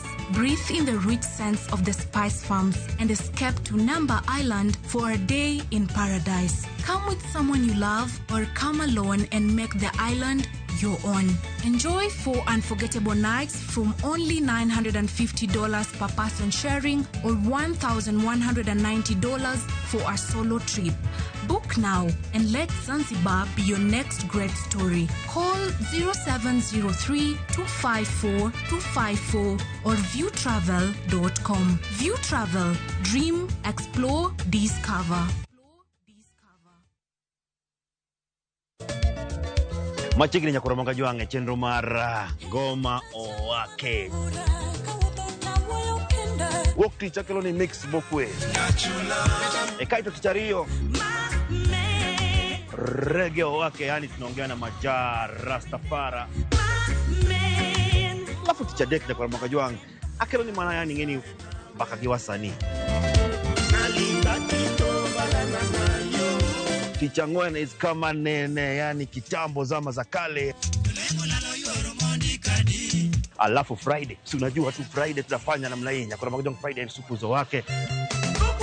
Sapara kidaka paga beach nyaka sapaga rio.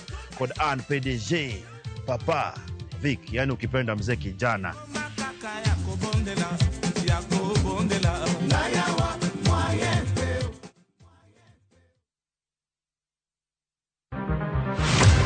Chal mar pinywa en gima ichiko e mbaka ma wabedo godo kanyachiel. Okoripo bedni warito Trevor nyaka issue obedie.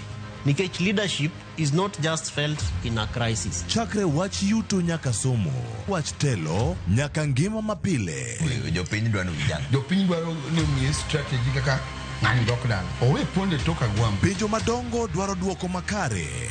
Wachiwo duol maduong' ahinya. Jotelo, jotim nonro kod jogo matemo kelo lokruok. Kitwa mokwongo namba 1 en ng'iyo kaka warito kendo wakonyo jopiny. Omiyo ka joka dhi marach to nyaka koro wanyisgi. Dwarore ni wang'e, wapenjre penjo kendo wayud duoko.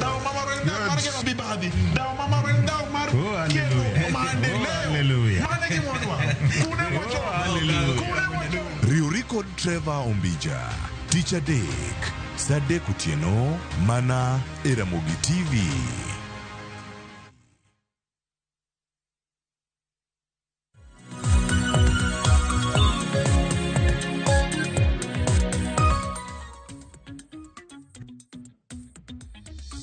Nyakwara Mugejuang itielo mogik e twak maro e chenro mar Upinyo kiny makawuono kama medo twak otudore kod ling'anya mara mosenindo Raila Amolo Odinga. Ng'isi nabobedo kasomo moko kuom ote ma uchwalonwa kokalo e yore duto te mag tudruok okinyi makawuono. Asomane moko kuom ote achiel kachiel wawinjane paro mag joneno magwa. Injinia Lazaro Kanyamboka wacho kae ne okil Ambrose Weda asebedo ka chiko ita ne twak magi. Anyalo wacho ni in ng'ama kendo you should be part of Luo elders kendo ikonya ng'ado rieko. Sani koro jomoko biro e maja mondo otem pogo Luo.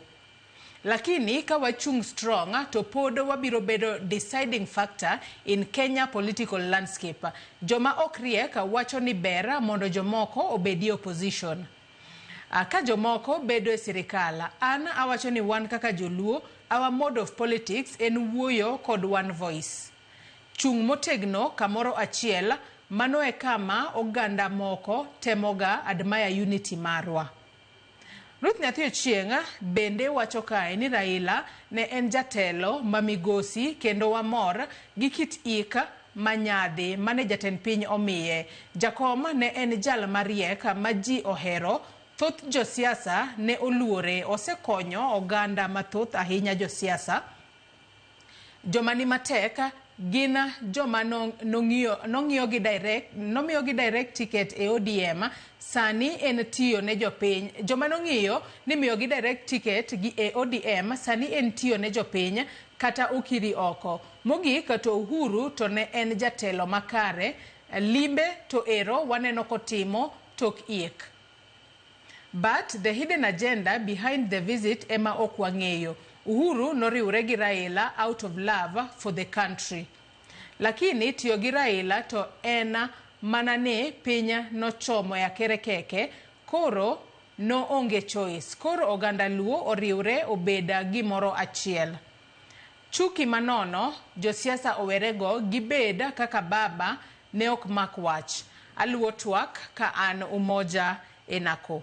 Mago mana moko kuom ote Nyakwara Mugejuang chwalonwa okinyi makawuono kokalo yore waduto te mag tudruok. Bende yiena mar mondo mi asom ote kalore ni wang'eyo ni kalore kod tho mano mar Raila Amolo Odinga nitiere jotelo mopogore opogore ma bende nochwalo ote maggi mago mag kuyo kachiel kod let. Ka bende ote moko bende podi donjo nyaka sani. Ka mano ote moyaka ker Alur, mano mar Alur Kingdom. Wacho kanyo ni condolence message to the family of the late Raila Amolo Odinga. Wacho kae ni I have learned with profound shock of the untimely death of Raila Amolo Odinga, the former Prime Minister of the Republic of Kenya and an outstanding elder in our Luo community worldwide, which occurred on the 15th October 2025 in India. Wacho kae ni on behalf of the Alur people of Uganda, the Democratic Republic of Congo and the diaspora, I, Ubinu Philip Olakar Rauni III, Mano the Lebtong, kata spearhead of the Central Luo, join you, Mama Aida Odinga and family,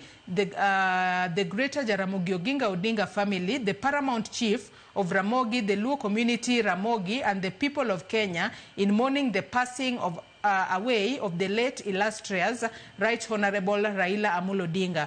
Wacho kae ni Raila Amolo Odinga was a Kenyan nationalist and Pan-Africanist par excellence, and a true force of nature whose untimely demise shook us to the core, because we strongly believed he had more of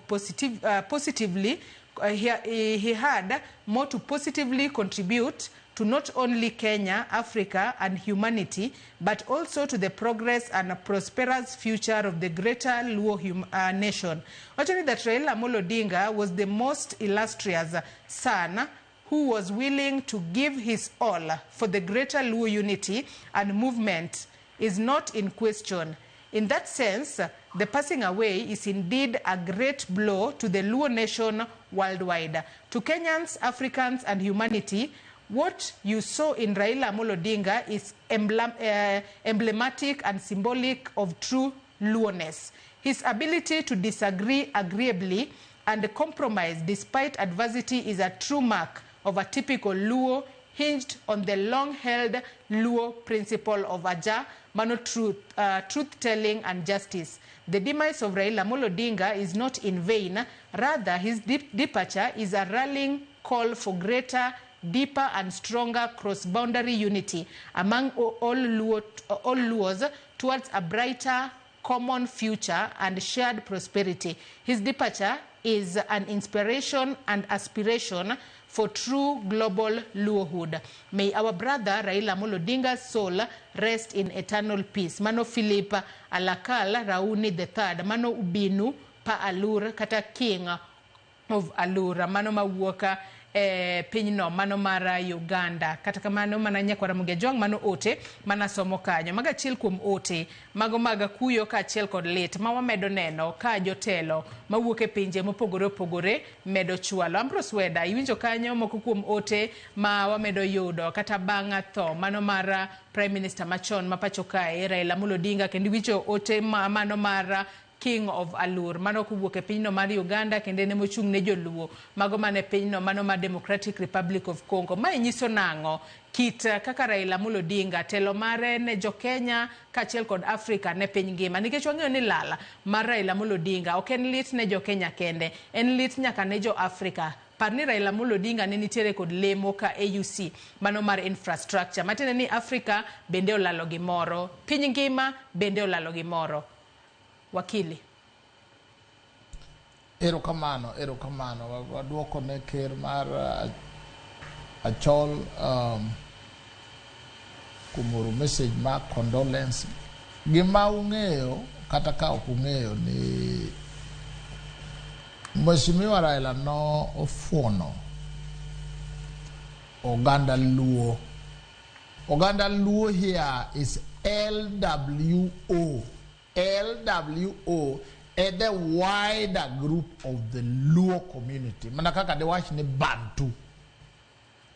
Ma utingo Achol, utingo Alur, utingo Langi, utingo nyaka jo Luo ma Kenya kama Uganda ma Tanzania.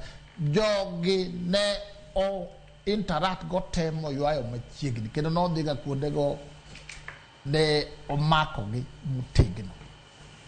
Yani en leader modonjo pi to donjo malo be. Omiyo ka winjo ka Afrika yuage neno ka Mheshimiwa Ruto bende okete mondo kaw kom maduong' e Afrika ma bende no yudo support mutegno en ja achiel ariyo adek ema noloko pachgi dakika mogik. So en a leader mar Kenya, en a leader mar piny Luo, en a leader mar Afrika. E kaka medo yueyo e kaka nyinge bro medo gerore. Koni jasike duto mayande bende ugiwinjire go koro bibro yudo kako na kato ne baba berie, kato ne baba berie, kato ne baba berie, kato ne baba berie. Nikech koro the legacy, the history is being written. Gimachielo manyalo wacho kik ng'ato wachi no wan oganda Luo wan oketwa ne tichwa en keto sirikal tesre kitwa en opposition. Raila otimo mogoyo opposition morie Kenya moloso mokelo freedom ma en owuon ene manyowe luoko we broad based. Jaramogi noteme matin manowe mowe Luo nus e sirikal Moi, lakini baba tanyo weyo ndani ng'ama bro temo golo jirwa be wan ka wanarad kod ndikwandi ume kwa ume telo ma de dwaro next ene de dware on the basis ni wanie ka kami kuodho piny wakuodho, kami pogo jolweny waluoyo, kami mule bunde wa mulo, makoro wadhi naloyo jomoko ge katira wich gi rieko gi skimming. Saba go wan mwadhi ndiko ge to wan mwadhi kwano ge inside. Omiyo jotelo be madwa emerge on that basis. To kata ka wan their own disagreements to bed internal in the house to approach the country as one united strong sub-nation in Kenya. Kik wang'eni ng'ane onge ng'ane aneno kasani jomoko sechako go jowadgi kwando puogo. awinjo kia babu igo koni, kia ng'ane go koni, kia ng'ane koni. Jothuro chieno. Wang nok no yin. Wadwa ni ji obed united makwa debate to wapogore mene paro e room achiel. Wajmone one ODM, one jango. If it becomes necessary that we merge ODM with UDA and Ruto, wati murumano wawe uruchako nikech jidwaro safe zones. Wa focus a presidency 2030. Gini wade kawo Jothuro ana nene wade kawe one of us bro kawe maler kendo Ruto dhe miyo wago. Omiyo mang'eny matindo kiang'o wange tesre wauru Nyasaye ne kodo Nyasaye bedwaro luo tel. En mano miyo Raila mondo yawe mayom mondo ket ni demokrasi nyalo kawe bende to jibo luo e Kenya ng'e ni luo bo tegno luo mara yuoyi. Maduong' ahinya bende ni bedie ure Yesu jodalawa. Yesu ne manyalo kweyo chunyi ng'ama nyo hero Raila. Yesu ne manyalo kweyo oganda luo. Yesu ne manyalo tero mbele. Yesu ne manyalo gerowa. Bang'e Yesu utongolo be udwarie. Muma wacho ni pache ng'ama lwete ni nono ji ochayo. Joma bende jotelo wadwa ni udonje businesses motegno. Jaramogi Neja business, Raila Nyoja business motegno ma kidwaro ndege ma kata dhi Kwale tisego. Okochuno ndi our leaders nyaka bed gi pesa wabedo gi top businessmen, top farmers, top ang'owa ma kidwaro to kono okay anera golo 5 million yeah agondege kono gini wadwaro in a multi-pronged strong way. Uwinja jodalawa. Givinji yo makare ahinya wakili Ambrose Weda. Nduku in korka kodi kotudore kod ote ma bende pod wamedo yudo kowuok nyaka e pinje maoko. Ok mana e Afrika ka kende nyaka e pinje maoko. Ano kwadong mana gi daka matin kende to tieko twak maroki ma kawuono. Ing'eni jakom nyo ywagi piny mangima. Kendo pinje nyoro mos makende.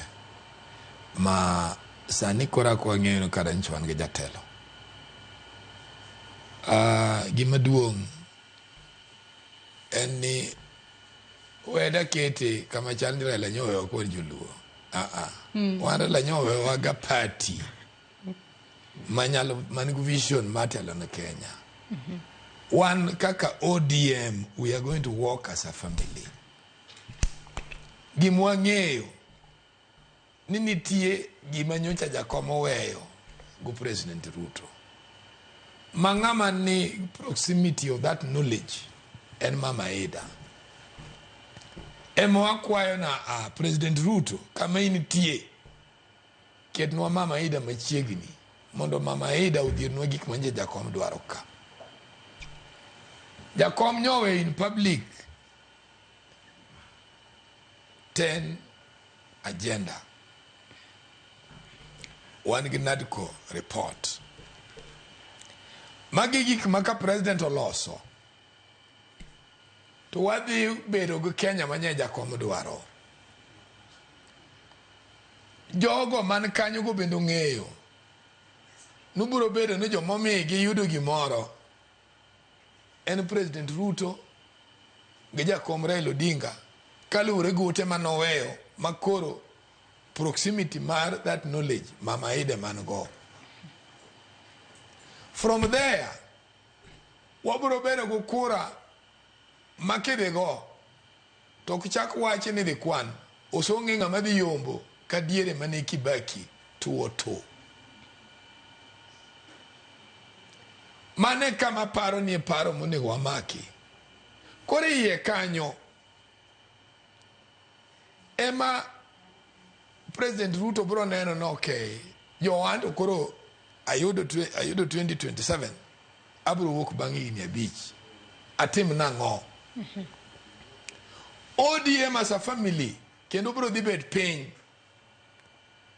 To koro mwadware ju luo kaweda. Tom Nduku Gini koro wabedo piny wan joma ni nitie gi Jaramogi wa utho Raila koro wanyiso gi wando kuomuka ka Gini obiro no aka wakwangwa convince jo wanyo wan go ODM maoko gi wanyis gi wan to wanyalo koponu ane moido gin to wanyalo miuma guma to wado kiri joma bende support President Ruto to wangiso ngin wan wadi maintain uma guma omiyo mi support kaka jogo manyenu kodu e wuoth manyo wuoth achiel koro kwadi kaka joluo wadi kaka family manyo wuotho go principles ga ideals manye Jakom Raila go koro wayudo gini iyo makare iyo mang'won mondo wawe Kenya ka structured in a proper way. Angisi ni Joyce benwa nyalo yie luwo katiba ma Kenya parties gi ok gimoro magi nyana bero ngas ma ng'ato ringe. They will have no meaning. Gimoso mi wan political parties gi en gan kech diro moko nitie. Koro gimo wadwan watim sani moving forward mana ngisi I am more concerned gi gima nya Jakom aweyo ni. Temo mi anyalo wacho ne Jakom nyocho ng'eyo jaluo kamoro amora. Ing'e Jakom kani go mbaka ting'isi mene gweng'u. Tibiro winjo kopenyi to ng'ani ng'eyo.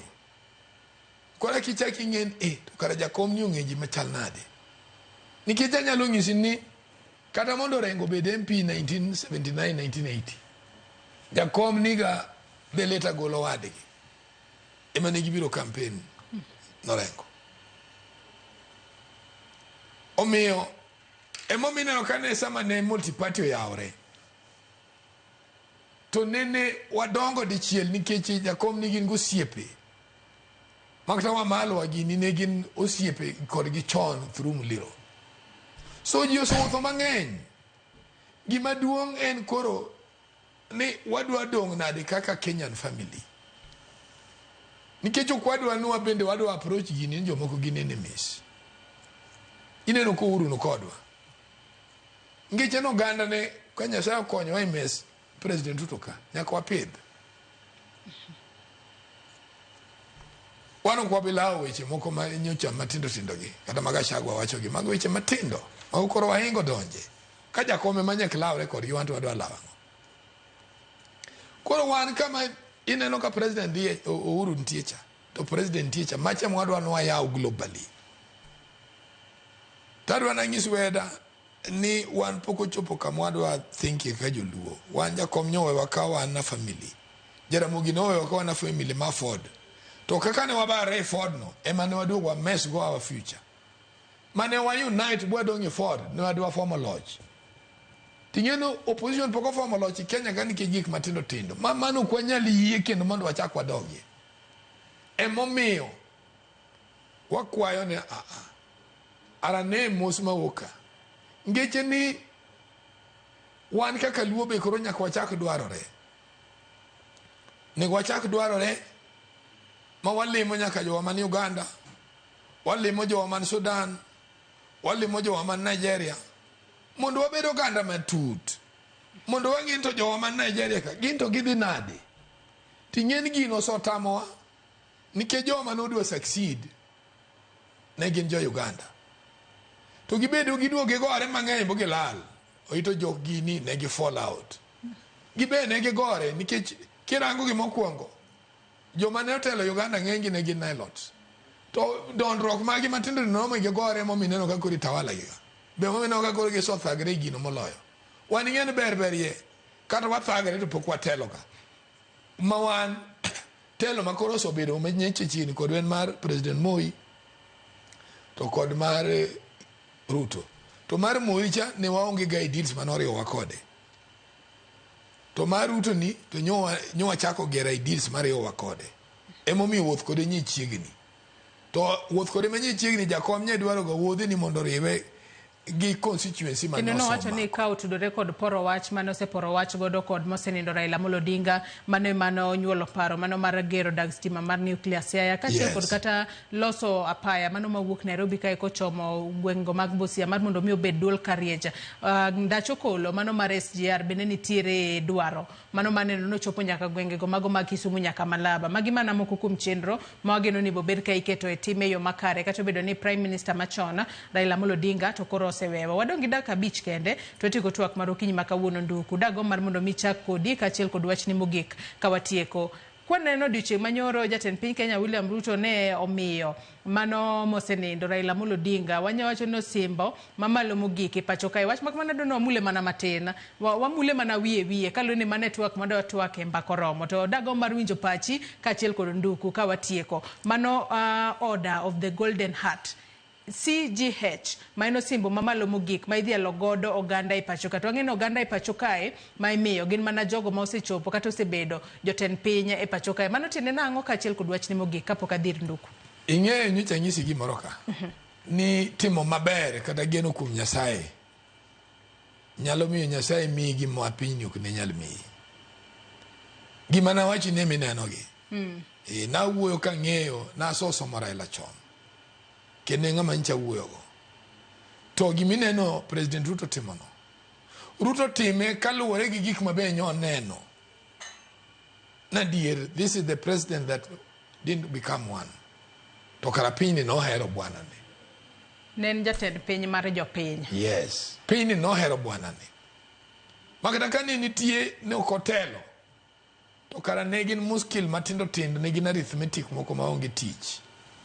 temo miyo benadwa na joluo in the principle ma gimanye Ruto miwani ing'e Raila nyowewa kwa chini one shot to go only 212 votes to be president only that short on that koro gik ma nyo president otimonwagi ananyalo nyisi ni this is the highest honor ma president nyo miyowa ongiso wan Raila ncha jatelo kendo e ngimane ong'eyo ni Kenya nitie because of approach mare manomiyo Raila kendo lwedo mane Raila omiye emomiyo Kenya nitie gima nyalo aje gi gima nyomiyo Raila let him be a peaceful man wachni mogik ka watieko wachna mogik en sani to waywago jaduong'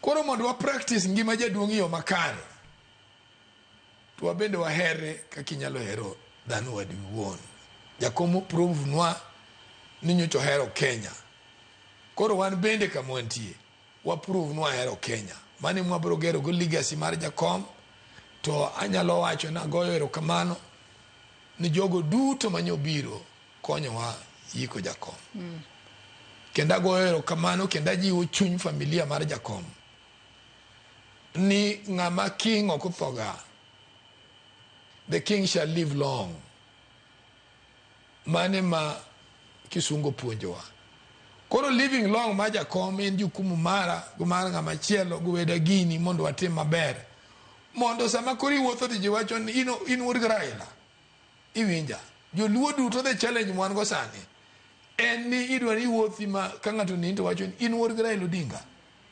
iwinja mane kama nyalo wego joluo mane challenge manyalo miyogi let us be good people wabed joma beyo wabed joma herore to warit mor makende mar jaduong' Raila Amolo Odinga to ODM to par gima wacho ni erokamano ahinya to mduku janon weche mag siasa wakili Ambrose Weda ka watieko kodi okinyi makawuono odiochieng' manyoro ne waneno ka jatend piny Kenya William Ruto miyo mosenindo Raila Amolo Odinga osimbo mano mar order of the Golden Heart CGH maino simbo mamalo mogik ma idhialo godo oganda e pacho ka oganda mosebedo mana jatend piny pachi kotudore kod mano kaachiel kod wachni mogik ka watieko wakili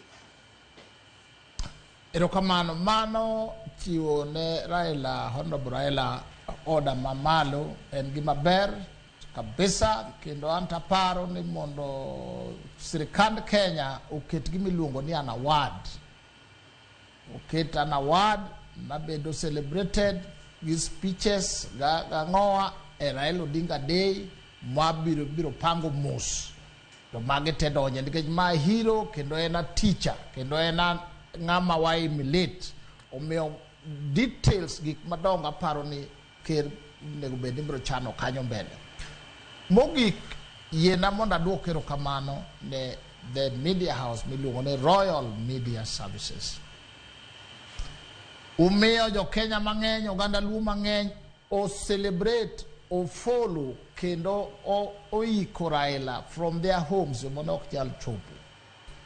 It was a mark of friendship. And then the chairman himself Sir S.K. Macharia came out to mourn his fallen friend. Eruru Kamano, God bless you. God enlarge your territory. God cover you. And may the Royal Media House be rich and wealthy with a wide range of reach. Marareo wamiuru jotendwa mo ready ni serikali lwedoge Lamu wako uru Mbade, wako uru Wandae, wako uru Dr. Raymond Omolo, wako uru Owalo giri jomani ye kuro luga giri waket gi Lamu wako gi wa support gi ke kwa beno waketa nyenge gi honge okanyo wakwaneno no wako gi mondo gibed jogo motegno mogik wamedo keto Mama Ida Lamu. Lamu ni Nyasach kwe majayarji manigi kwe moyingo kwe madhano nyalo chiwo oriti otai tota nyithindi tota nyikwai tota Karaila tota Kajaramogi olosu makaji oneno uto they see a sign and a wonder of the goodness of the Lord. Unbendo ganda luo ka u Yesu. Amen. Yala la tibim kende okoro.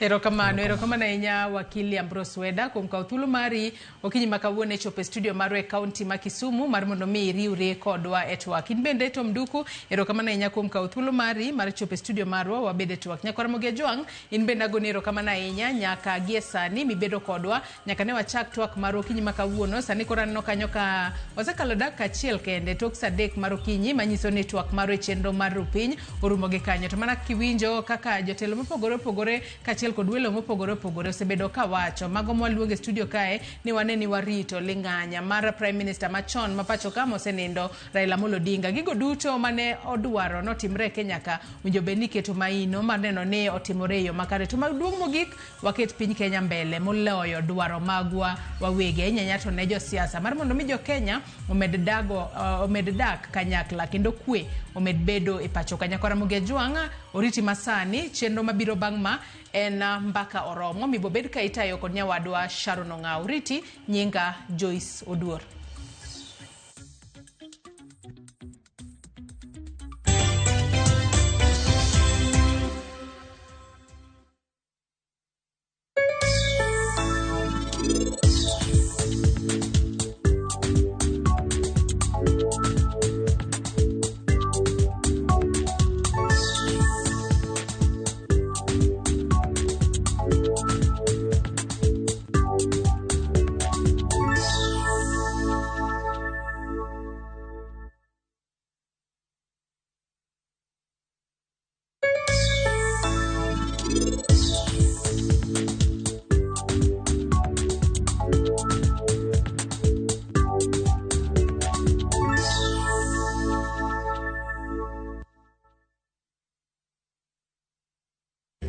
Of the wild, golden savannas stretching endlessly, and moments that feel like they were made just for you. This low season, the Masai Mara invites you to reconnect, to share laughter with friends on safari, to rediscover wonder with your partner under endless skies, or to find peace in the stillness of nature, all on your own. From only 24,500 shillings for 2 nights with van transport or 27,700 shillings by Land Cruiser, View Travel makes your Mara adventure affordable and unforgettable. Book today and enjoy the ease of Lipa Pole Pole. Visit viewtravel.com or call 0703 254 254. View Travel. Dream, explore, discover.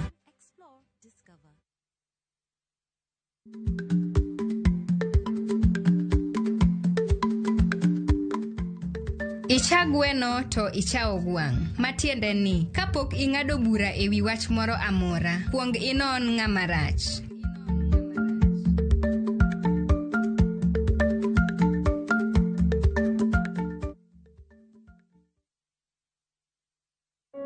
Unaona vile unajituma, unajikaza, form saa zingine hazivani, una feel ku give up, una try other ways, at least uone kama uta make it. Unapata yani njia zote ni kazi imefungwa. Wacha ni kushow my friend, usi give up, jaribu tu kujikaza, jitume kabisa. You never know, day itakucha na everything will pay. Utaona kama ni dream tu ulikuwa nayo, lakini itakuwa reality ya kuwa siku yako imefika. God naye haizi kuachilia. Ikifunguka, imefunguka.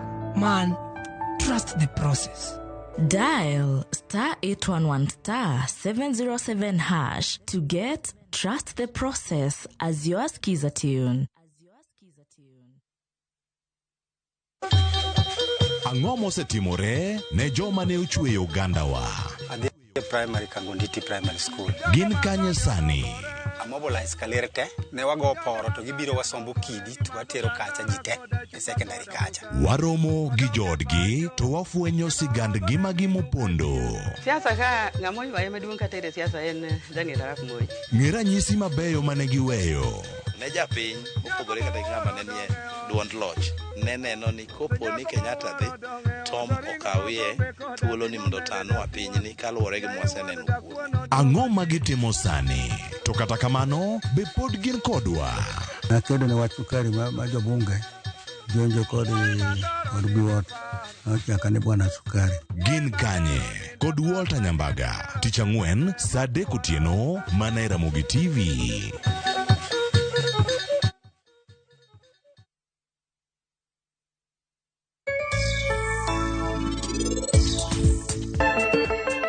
Penje laktar kokalo Ramogi TV kawa wacho ni ngima en mwandu. Nyinge Ruth Otieno.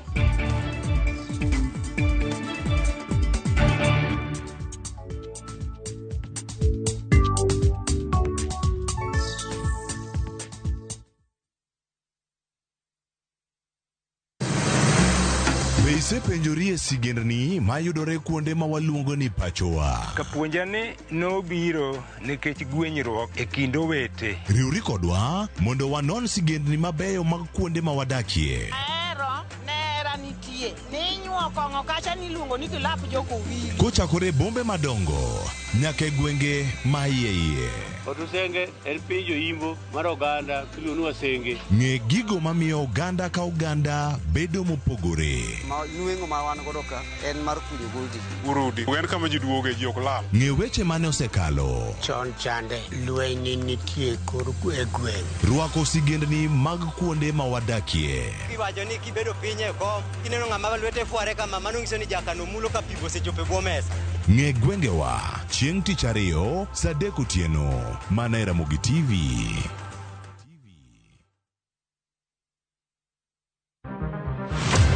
Chal mar pinywa en gima ichiko e mbaka ma wabedo godo kanyachiel. Okoripo bed ni warito Trevor nyaka issue obedie.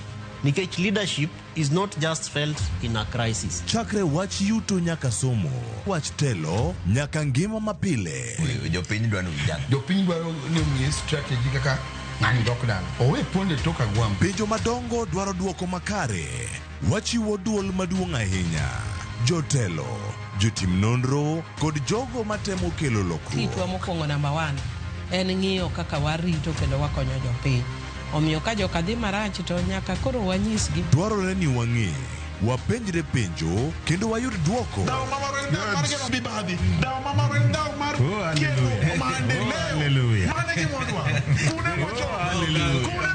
Riwri kod Trevor Ombija tich adek saa 3 otieno mana e Ramogi TV.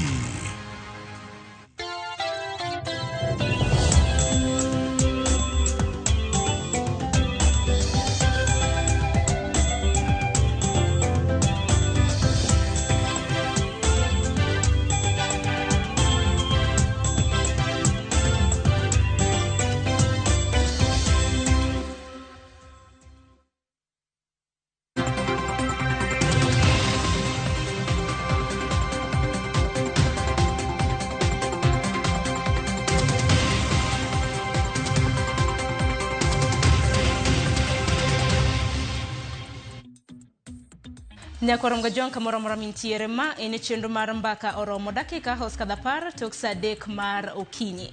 Machiegni chenro makama matai nyinga Sharon Ong'ao. Kaka pile mbaka oromo ntiere koda kidienje ariyo mokwongo en chal mar fwambo kamar ariyo ene twak e chenro mar mbaka oromo duto te abro bedo kataye. E chal mar fwambo gin weche mwaluo ni Nyakwar Mgajwang' duto te ibro bedo kiyudo e weche magwa manyien. Wachaka nigi kaunti mano ma Homa Bay kama wantiere gi jafwambo marwa Ali Abich. Ali Abich okiny makawuono biro bedo kaluonwa yuak mano mar anyuola mabende yuago nyargi Nyakwar Mgajwang'. Aduoki chien chieng' tich ang'wen kinde mabende piny ngima na yuago mosenindo Prime Minister machon e pachoka mano migosi Raila Amolo Odinga. E kaunti ma Homa Bay e kinde mabende nitimo rapar makama mano chieng' tich ang'wen mar juma mokalo gotieno. Jogo kwa bende kata mana jopiny mabende nowuok oko kar nyalo margi mano mar timo night vigil, mano mar timo rapar, mano mar migosi Raila Amolo Odinga. Moko kuom gi nodar donjo mar mondo gimonj stesend obila mano ma Homa Bay. Kata kamano kuom hawi marach miyo mong'ere kaka Yvonne Lucy mawachore ni nowuok mane kare mano mar timo ohala kodok e dalane nochiela koda magina motho gi kanyo. Omiyo duche makawuono Nyakwar Mgajwang' anyuola mano mar miyo makamano mong'ere kaka Yvonne Lucy biro bedo kaloso kod jofwambo Nyakwar Mgajwang' kotenre kod tho mano mar nyargi mabende nonegi kinde mano ganda natemo monjo stesend obila mano ma Homa Bay bang' moko misuma ka gitimo godo rapar mano mar migosi Raila Amolo Odinga. Odiochieng' makawuono anyuola makamano biro bedo kaloso kod jofwambo mar mondo migin bende gichiwane na yuak mabende gintiere godo. To bende wang'e ni report makama nochiwa yanga koda county commander mano ma Homa Bay mano mong'ere kaka Jashon Odhiambo Polo. Manyaka senya Nyakwar Mgajwang' nonro makoni kod kocha pod imedo tim koda duol mano mar DCI Okwach Kich kanyakla kod duol manono timbe mago bila mano mar IPOA. Kopogore gi manya Nyakwar Mgajwang' bende chakre odiochieng' makawuono penj mano mar KCSE hochaka yanga e kor gwenge mopogore odiochieng' makawuono. Odiochieng' makawuono Nyakwar Mgajwang' e kinde mabende penj mano mar KCSE chako itimo ka bende rehearsals notim kanyo chieng' tich abich mano mar juma mokalo. Odiochieng' makawuono penj mitimo iwacho kanyo ni gin orals mago mag French, German, Arabic kanyakla kod Kenya Sign Language. Main wach mabende wabiro bedo kwa luoni odiochieng' makawuono e kinde ma penj makamano bende ichakre. Bende kaluore koda jata chenro mano mar duol mochung'ne penje pacho kanek mano David Njegere.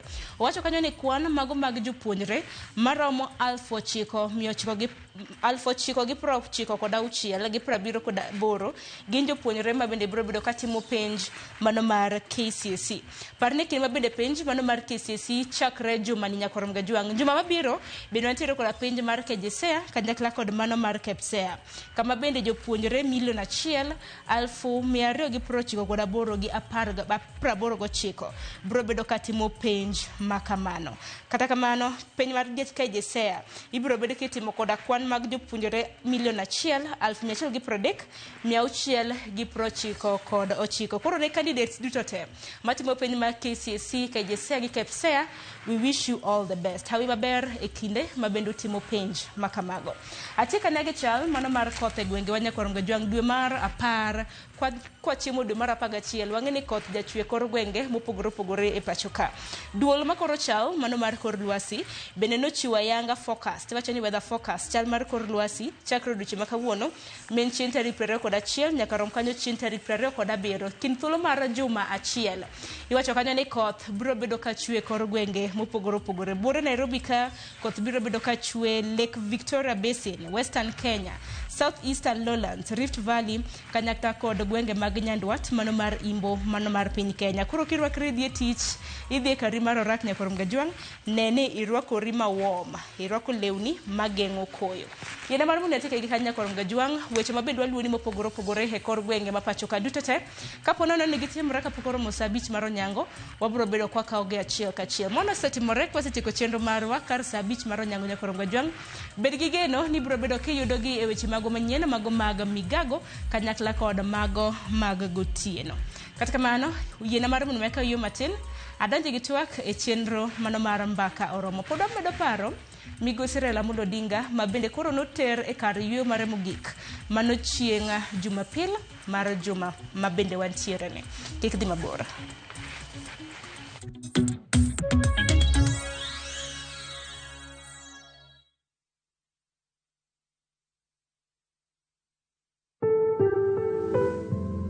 Nyarung'rung mokuo kuot e bwo yuothi kata machiegni kod ng'uti nyalo bedo ranyisi ni nitiere gimoro maracha e thundi kata kansa mar thuno. Kapo nono ni ineno lokruok e pien dendi mantiere thundi machalo kaka pot machunga, kata kineno ka dho thundi nitiere kod lit kata ogolo kido mopogore opogore, tema tek mondo mi ine laktar. Oteni kelonwa kod Royal Media Services, we care.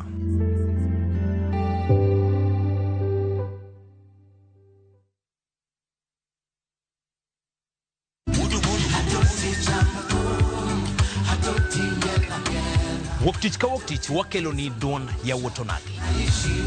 Ka bende tich ariyo ka tich ariyo Nyakoronga Jwang en odiochieng' mar yuto mari.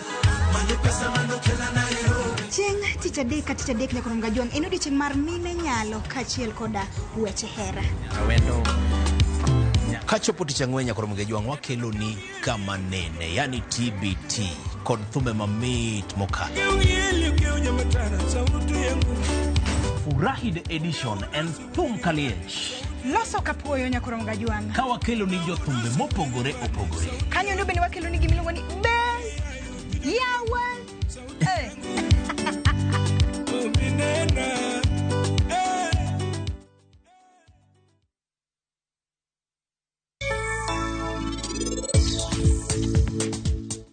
Niti bende ning'eyo gimomiyo ni chako chich koda kai kawuono.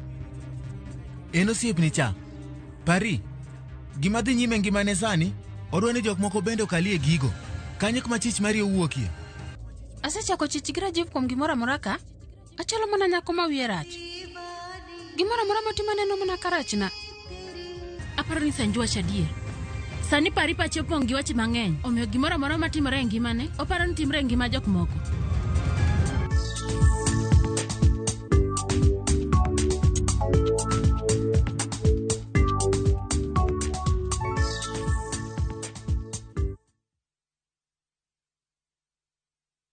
Haikuwa rahisi kufika hapa, ni nguvu zake. Isingekuwa rahisi kufika hapa, ni mkono wake. Haikuwa rahisi kufika hapa, ni nguvu zake. Isingekuwa rahisi kufika hapa, ni mkono wake.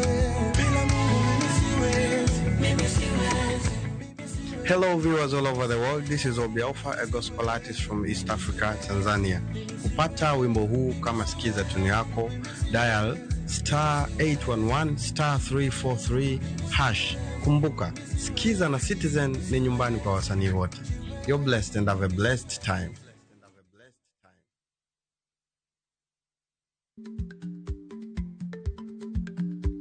Chako chon loyo dhi kajuoga. Ma tiende ni bedo gi ikruok momondo, geng'o masiche kod midhiero mang'eny mabiro e ngima dhano.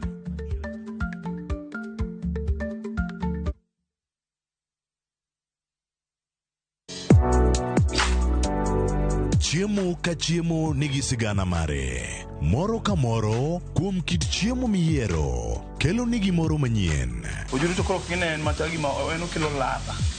Chiemo okelo appetite. Kata bed ni en chiemo mamit, manigi suya mamit, kata manigi iro, waduto wawinjo kitgi. Omit. Kochakore chuny pacho nyaka e Kenya mangima, wakelonu kit chiemo mopogore opogore, sigendni ma ok ong'ere koda timbe machon. Aleya en ringo mawanyeo walire to wakete gi chumbi. Kokalo kuom chiemo ka chiemo, biuru e wuodh ng'eyo kit chiemo, kit timbe kod tudruok. Tedo gi chiemo kod Jaelieta, tich adek ka tich adek, sari okinyi, mana e Ramogi TV.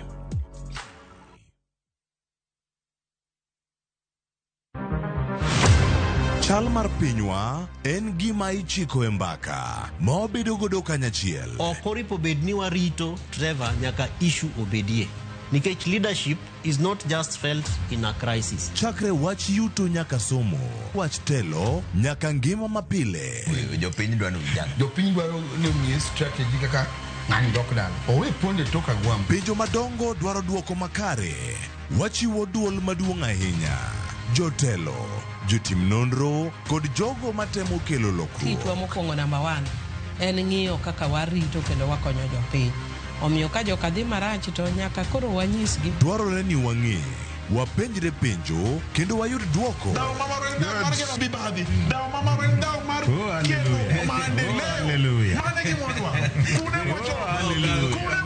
Riwri kod Trevor Ombija, Tich Adek, Saa 3 otieno, mana e Ramogi TV.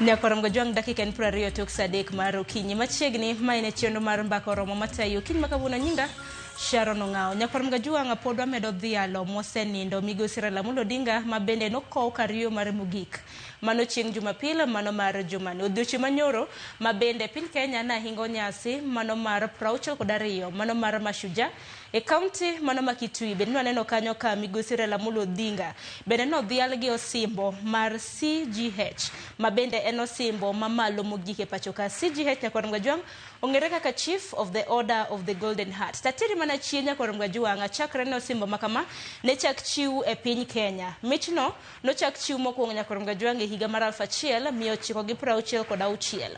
Mana jatend piny Kenya mokwongo e pacho ka mano Mzee Jomo Kenyatta ne ochiwe ayanga ne jogo ek mabende wachore ni osebedo ka keto okang' okenge mopogore mago ne pacho kae. To kram ne kindi thuolo mosekalo simo makamagi wasebedo mana ka waneno ka ichiwo ne jotend pinje mano ma pacho ka mabendo sekadho. Mano moriwo jatend piny Kenya mokwongo Jomo Kenyatta, neno kanyo jatend piny Kenya mar 2 mosenindo Daniel Arap Moi, jatend piny Kenya mar 3 Mwai Kibaki, kanyakla kod jatend piny Kenya mar 4 mano Uhuru Kenyatta. Ema bende osebed ka imiyo kendo gintiere kod mich mano mar CGH manyaka sani en osimbo mabende nochiwne Migosi Raila Amolo Odinga. Adaro mar mondo mi wawinjo report mabende jafombo wadwa Lydia Ukeyo noloso e kinde mabende jatend piny William Ruto nochiwo osimbo makama ne Migosi Raila Amolo Odinga. Seche 24 bang' kanyo okete kare mar yo mogik e pare kang'o ka Jaramogi. Prime Minister machon Raila Amolo Odinga odhial gi osimbo mamalo mogik mar Order of the Golden Heart CGH. Kowuoye kinde nyasi mar Mashujaa mano obagi e kaunti ma Kitui, jatend piny Kenya William Ruto lero ni osimbo makama ochiw ne Odinga kaluwore ni ne otiyo gi ngimane e manyo ratiro ne oganda kendo okelo dongruok mopogore opogore kama koro biro bedo karapar. On behalf of a grateful nation and through the authority vested in me as president, I have today posthumously conferred upon the Right Honorable Raila Odinga the highest honor of the Republic, the Chief of the Order of the Golden Heart of Kenya. Lendo makamao gochapa ya boke mar piny owacho tarika makawuono tarik 20 dwe mar 10 2025 kama ondiki ling'any mar Odinga mamiyo idewe kaka jatelo mano chiwore ne piny Kenya. Notiyo kaka japuonj mar mbalariany eka bang'e ne odonje e siasa mo obedo jaod bura kuom higni 20. Bang'e no obedo jatend migawo, bang'e jatend kweth maketo sirikal tesre eka gikone ne obedo Prime Minister mar 2 ma pacho kae.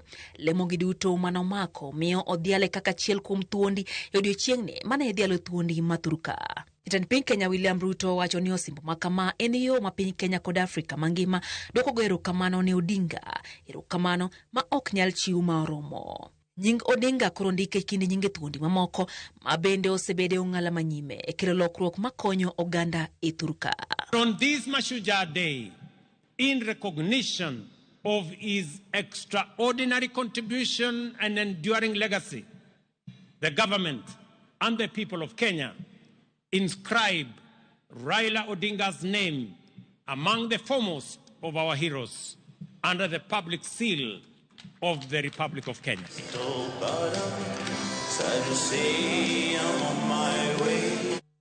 Rongajwang maneno simbo maduong' mogik kata malo mogik mabende koro nomiyo gai mano Raila Amolo Odinga mabende gisani koro sanindini kunya Rongajwang e kinde mabende piny Kenya pod okuyo Rongajwang kaluwore koda tho mano mar thuona mabende koro noseninda keni ni pare gi ang'o to osimbo mamalo mogik mabende koro nomiyo odiochieng' manyoro gi jatend piny William Ruto.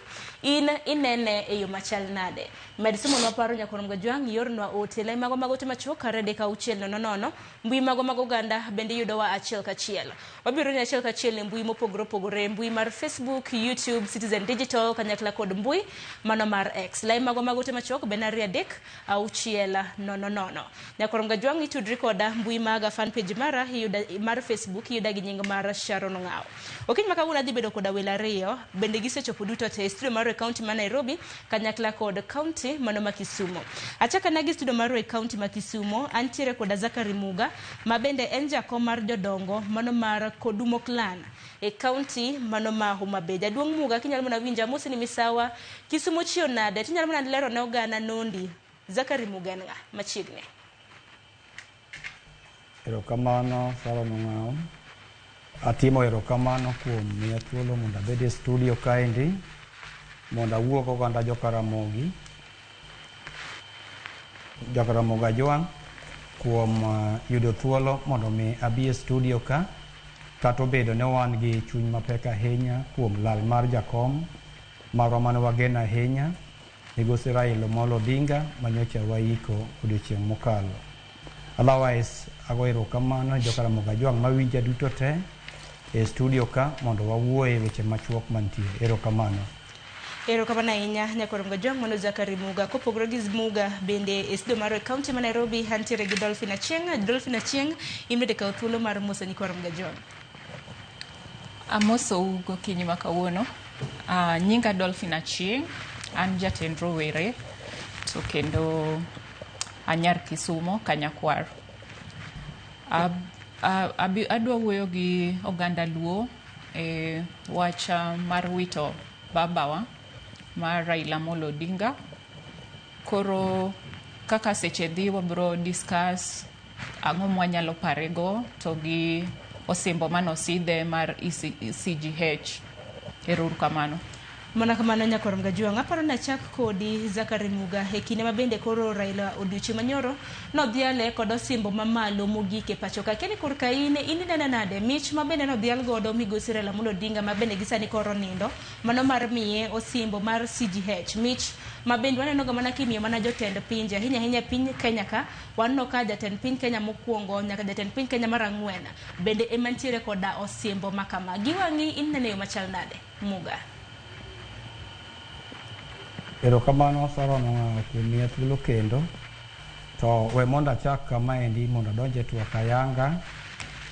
Mana kaka isewacho, an Zakari Odhiambo Muga, an e jakom jodongo mar Luo mar Kodumo Clan e piny mar Homa Bay kendo e piny mangima an e jakom jodongo e Luo Council of Elders mar Kodumo Clan.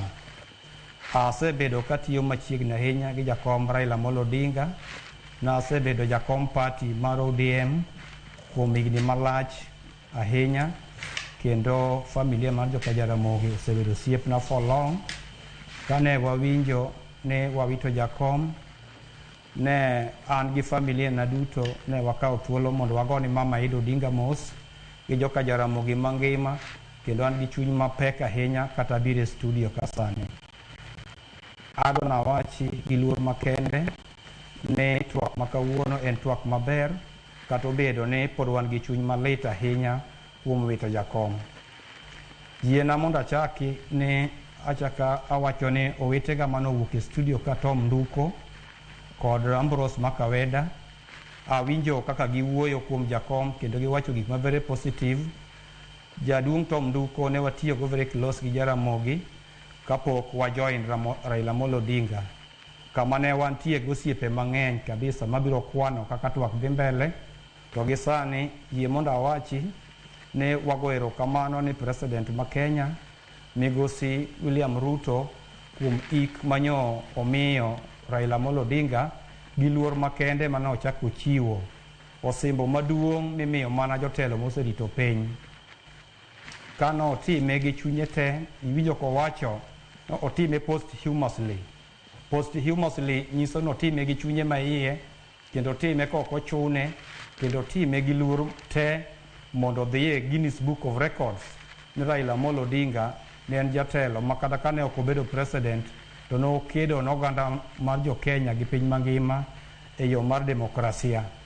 Koro an kaka Muga Kamata e lo jo Homa Bay duto maonge ka ang'e ni ginena adona wachi ni luor mane president omiyo jakom nomiye gi chunye duto te maonge ng'ata ng'ata mane nyalo timo ne jakom kata obed president moro mane bede telo mok Ruto to dayo nyalo mana iko Raila kaka ja Kenya machielo to luor mogik manomiye no dok ochiwo. Erokamano ahinya. Ang'e ni bende kwadhi nyime koda twak marwa Nyakwar Mgajongo kiny ma kawuono bende Muga ibiro bedo kinyisowa gino ma bende iparo godo jakom ma bende gisani koro nosekowe kar yweyo mare mano mogik. Kachako kodi koro Dolphin Achieng' kaka rawera kaka jatend rowere e pacho ka kapok odonjo kata mana e mich ma bende nodhial godo migosi Raila Amolo Odinga odiochieng' manyoro. In iwuon kaka rawera e pacho ka kinen ang'o ma bende iparo godo migosi Raila Amolo Odinga ma nyaka gisani koro osenindo? Wach Raila tek kendo an gi mirima mang'eny kech nok wang'e ni onyalo wewa sani. Wadongo kwang'e ni Raila en ng'ama Nyasaye nogwedho ni ok onyal tho. To Raila bende en gi mbi moro ma wang'iyo ga ni ka weche dhi marach e piny ka tene mokweyo. Koro kata sani wan gi luoro mang'eny ok wang'e ni ang'o madhi timre bang' dwe achiel ama bang' higni mabiro wadhi bedo nang'o. En midhiero miwuoro kendo pod wan gi lit to kendo wan gi mirima kata mabiro kae pong' gi mirima ok ang'e ni wadhi chako gi kanye jo Karamogi. To gima anyalo wacho ni liend Raila nuneno kaka chalo. Mano oromo nyisowa ni ne en ng'ama long'o, en ng'ama jopiny nohero kendo noluoro jopiny. Tek mondo iyud jatelo man gi following ma Raila ntiere godo. Ochopo nyaka kuma jo oko mok jo Kenya yuago Raila nyaka wasunge kamoro amora. Koro ntiere gik mang'eny ma jakom otimonwa to en ng'ama ne oluoro jopiny, ne ntiere gi ohero peace, nohero kanyakla riwruok, nok en ng'ama mako makosa e chunye. En ng'ama nong'eyo riwo ji. Koro sani komo wachomo wakia ni ng'ama nyalo donje wuochene mafite wuoche ma jakom oweyo. Iwacho kamano kotenre kod wuoche maparo neno ma bende jadolo Reverend Professor Kodia, David Kodia nowacho chieng' ma bende oganda bende wacho ni chieng' state funeral ma bende nobag Nyayo Nyakwar Mgajwang' juma mokalo ni wuoche ni duong' ng'ama nyalo donje bende maonge. Takeni osimbo ma bende koro nomiye ni ma bende wacho ni en osimbo maduong' mogik. Osimbo ma bende wasebedo mana ka waneno ka imiyo jotelo moserito piny ahinya nya jotend piny 4 mago mag piny Kenya mosekadho. Osimbo ma bende koro nomiye ni in iwuon inene machal nade CGH? Okay, osimbo mano mi baba mar CGH mano waduoko erokamano ne President Ruto. Odhialo wuonwa kabisa. Odhialo wuonwa kendo nok waneno kama biro nikech osimbo mano mi baba en mano mimiyo jotelo madongo. Kenyatta gini e jok manokwongo yudo osimbo no. To waduoko ne erokamano nosidho jakom osimbo ni odiochieng' manyore Madaraka Day mar miye luor kaluore gi kaka osegore ne piny. Osetemonwa mondo mi Kenya obed kama nyalo ting're malo. Koro ananeno ni rais notimo maber kendo waduoko ne erokamano. Wagomo no omed riwo jopiny to bed gi chunyno. Kaka ohero babane kaka onego oher jopiny to riwo wabedi achiel. Mana kamano ang'e ni Muga in bende nitiere koda okenge mopogore opogore ma bende iparo godo thuonwa ma bende koro osenindo kaka jakom mano mar jodongo mano mar Kodumo Clan e kaunti mano ma Homa Bay. In iwuon ibiro bedo kiparo migosi Raila Amolo Odinga gi mise mage. En ang'o mipare godo ahinya?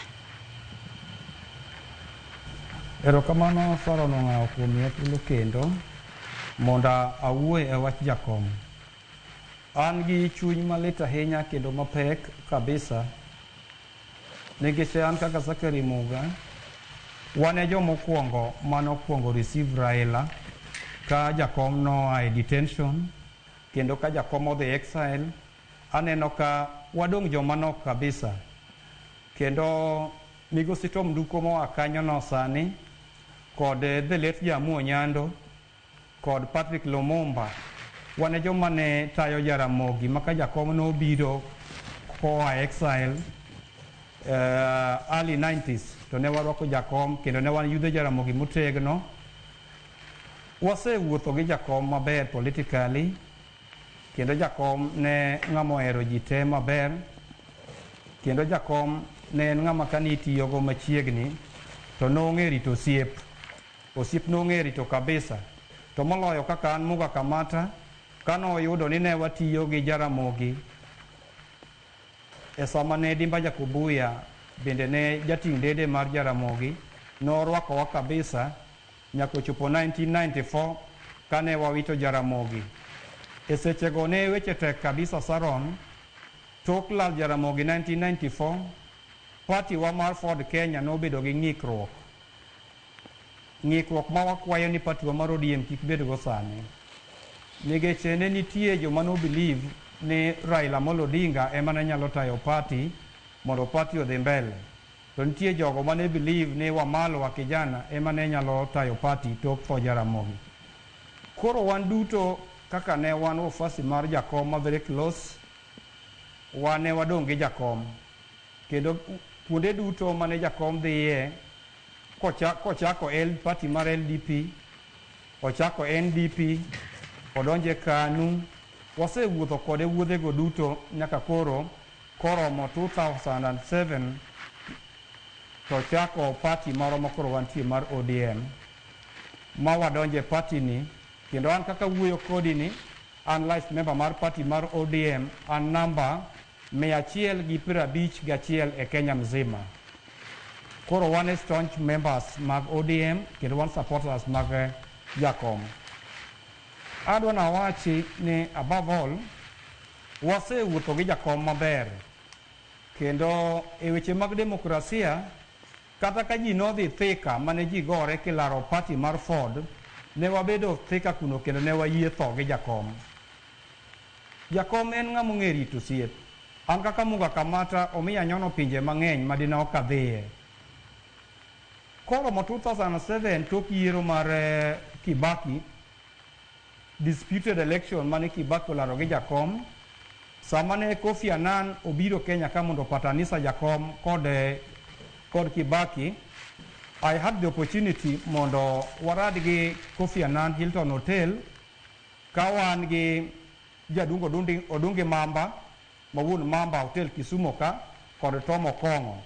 Jakom noluongo wa Nairobi saa 10 kogwen ma wadhi Hilton Hotel ma warado gi Kofi Annan. We were amongst the few Kenyans mane odhi gi jakom korado gi Kofi Annan mane odhi opatanisa Kibaki kod jakom. Koro miyo jakom anyalo paro gi weche mang'eny kabisa. Koro mo 2016 jakom ochako kawa ma watere wuoth Germany, wadhi loso strategy kaka ne wanyalo approach yiero ma 2017. Kendo ne wadhi team mar joma nok kabisa manyalo paro. Ne wan gi Mheshimiwa Peter Odoyo, Governor Rasanga, Deputy Governor mane en ma Homa Bay Orata kod manosenindo kendo manosenindo Ng'ondo Were. Koro jakom joge manotiyogo machiegni kabisa ne ok onyalo wito kendo miyo tho mar jakom litnwa kabisa. Tho mar jakom litnwa kabisa nikech jakom ne wahero wuoyogo sama nohero goyo simo ne en saa 6 otieno ema ne jakom wuoye gi jogege gi simo. Kendo jakom apart from jomineno mane rito Raila machalo Ogeta Morris kata the late Odi Owuor, Raila ne nigi yudhe mang'eny e ground. Kamoro amora mane jakom dhiye kata kanobiro Kisumo ka to yudhe mane ni e ground ne ng'eny maloyo bodyguards mane jopiny nyalo neno. Kendo anyalo medo wacho ni wuodhwa gi jakom ne en wuoth marabora ma joma ne nie iye kata kanyalo kwano matin sani joma nyalo paro Gavana ma Busia, Sospito Jamong ne wan godo e wuodhno te, kata masani en minister mar energy Migosi Opiyo Wandayi. Mago joma nojoinwa ka Jaramogi kapod tindo kendo Migosi Raila Amolo Odinga mentagi magibedo where they are today giche ne gin very loyal to jakom. Koro jogo manorito kaka jakom ne tayo party mane winjo wechege ne nyalo dhi mabor politically. To mane momiyo wan kaka wafuasi mag jakom wanyalo mana wacho ni wagoyo ni Mama Ida Odinga mos gi family Joko Odinga duto kuom wito jakom. To maduong' moloyo winjo kowadwa Tom Duko manoa kanyo nowacho ni sani gima onego watim kaka joluo onego wabed gi unity of purpose. To unity of purpose ni wabedo mane bwo chama mar ODM ka mane umbrella maduong' moriwo joluo oganda mar joluo mangima. Tok Luo Union mane Jaramogi ochako, Raila bochakonwa ODM makoro en umbrella maduong' moriwo oganda luo te. Kanye ma wantie.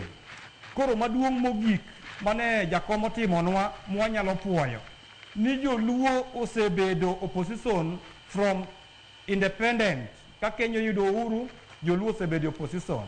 To gi sani jakom nochikowa ni terowa Kanan. To timo maber, onge Kanan moro ma wanyalo paro molo broad based government ma jakom okawa moketowa sani. Kendo kanye kama joluo nyaka bedie. Owewa lwedo maber. Jaduong' kadwa tho to kawo nyithinde to miyo direction kaka dala dong'. Direction momiyo joluo en weyowa sirikal mar broad based government. Broad based government kanyo owewa kawan kaka equal partners gi President William Samoei Ruto. Ok wadhi kanyo kaka fans, wadhi gi chama mar ODM. Koro en mana jukumu mar President mondo embrace party mar ODM gi wafuasi duto mane jakom okelo kendo riwo kode kanyo. Koro mana kotiyo gi chama mar ODM marach eka joluo kata members mag ODM nyalo wuok away ma mano ok wapar ni nyalo timore. To gi sani wan kaka jodongo to wakwayo oganda luo duto ni onge Kanan moro ma ubiro dhiye maloyo broad based government ma jakom owe ka wan e iye kendo kanya kama onego wabedie nyaka chieng' Yesu duogi.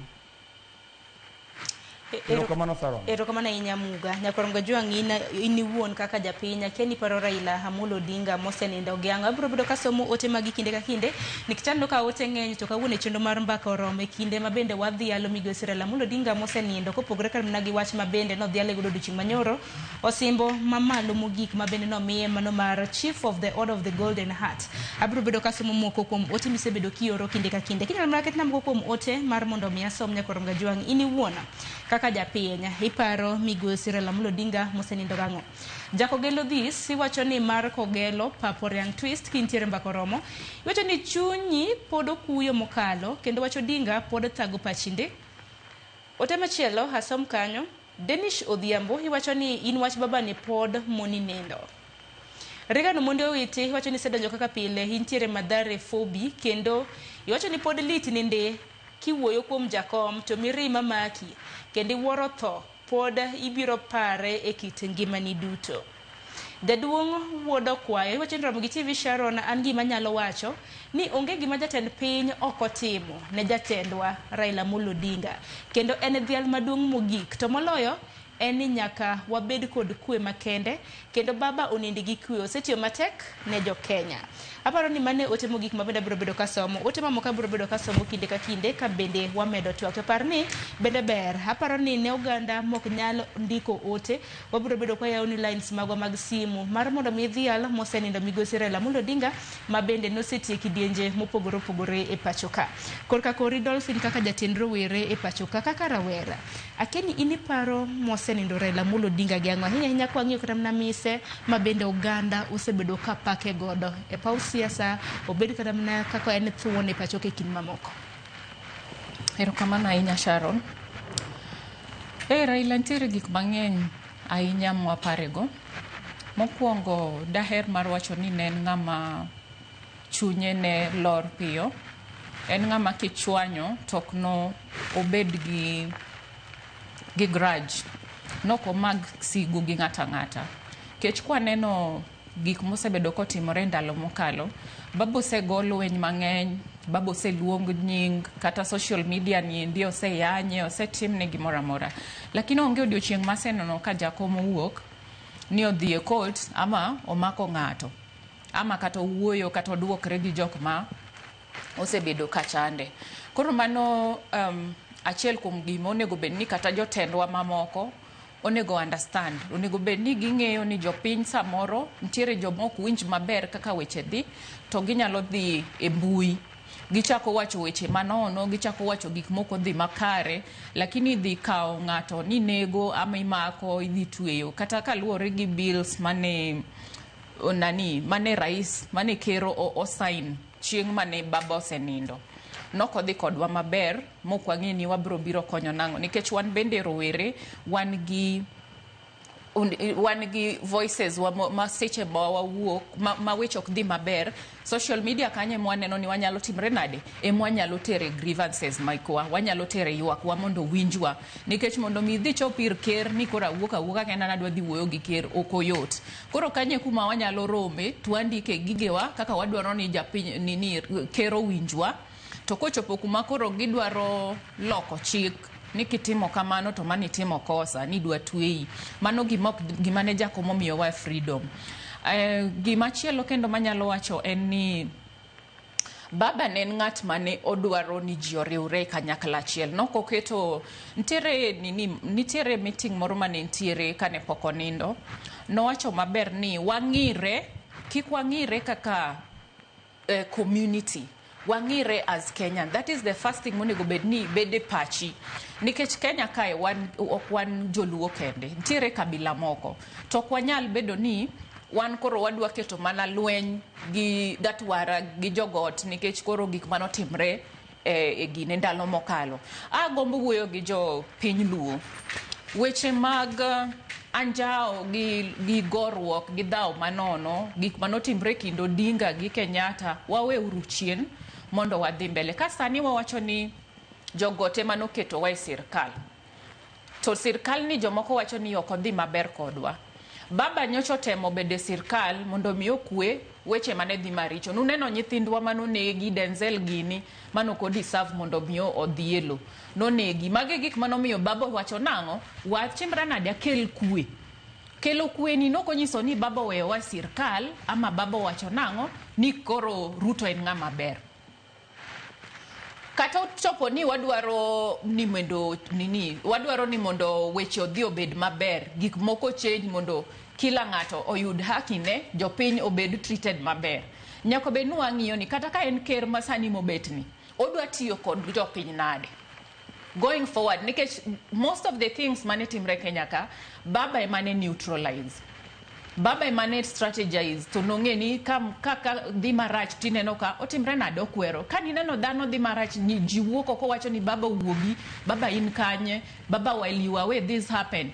Koro mane ma wadwaro ng'eyo ni to ka wadhi mbele, ng'ama dwa donje e wuoche Raila maba ng'e ni onge, ng'ama bro fite e wuoche Raila. To sani gimonego bed ni wang'eyo kaka jopiny luo, onego bed ni wang'uono ne jok manosekosowa, jok manosechwanyowa, jok mosedwanyo weche maricho kuomwa, mondo wang'e ni going forward, moving forward, how are we going to make Kenya better and Luo Nyanza as whole. Nikech Raila ka ne en ng'ama nok mak wach gi jogi, uneno kaka joka bimbe notimre kode, nuneno kaka sirkal otimre gi baba, ne wasiko wayuak to siko chunga, baba otho kata yweyo ok oyweyo, nusiko enoko ogdhawnwa tia gas bunde, chieng' moro dwa nege ko ago siasa ndalo maandamano. Nyiso ni jakom ong'e maber nang'o, ng'uono inyalo ng'uono ne ng'ato kata ka gitamre lokore, wang'uon negi uru ne gitimo kosa, lakini kik watimre nade waket makosa ni koro bed ni pod wadwa winjo matek, nikech jokanye jok moko nokelonwa makosa. Koro akwayo gwanda luo, wawe uru weche manono mag dhaw gi jogi, wabeduru ka jo Kenya kanyakla, nikech jogi pod watimo kodgi biashara, pod ntiere moko makonyowa. Koro an weche mag dhaw to kanyal wacho ni baba ne support, noko support kata mondo mi wamiye luor, mano onego bed ni waketo kando. Gimachielo, kwe kelo dongruok, kendo kuma kwe nitie kuma Nyasaye be nitie, but ka kuma koko nitiere bro kela weche manono mag tho gi gik mang'eny, onge dongruok ma bro biro kata kaluo, bro bedo mana shida. Koro anakwayo abed gi kwe to abed kanyakla. Wang'one uru joma nosechwanyo wago. Mondo waneni koro kwa dhi mbele, wadwa dhi chung' nang'o. Erokamano. Mana kamano, bende wang'ene kinde neno mano mar migosi Raila Amolo Odinga, bed neno mabende notima e paw tuke mano manyayo juma mokalo kinde mar state funeral. Kanyakla kod neno mabende notime kinde manitimo ne kopo mogik mano chieng' Jumapil. Wach mabende thoth oganda na wacha ahinya jotelo mabende koro naloso ne kotenre kod kaka migosi Raila Amolo Odinga ne jal ne ma jang'wono, jal manowero jimbo kwe e kind mamoko. Akeni muga kotenre kod kaka na ipake kotenre kod jal manohero mar mondo mikuo bed e pacho ka nikech wasebedo kwa neno koseng'ado kodwa aoche mopogore opogore gi gode Nyakorom Gajwang'. Ahinya ng'anyo mabende notimo newa e kor wing ma pacho ka mago mag rowere kok dinen migosi Raila Amolo Odinga ang'eni ng'anyo makamago samoro dina pod dhi nyime nyaka gi sani. Aparo ni walosa nina kotenre kod mano idhiale kotenre kod nyayo kwe kendo loso e konde mopogore opogore pacho ka e muga.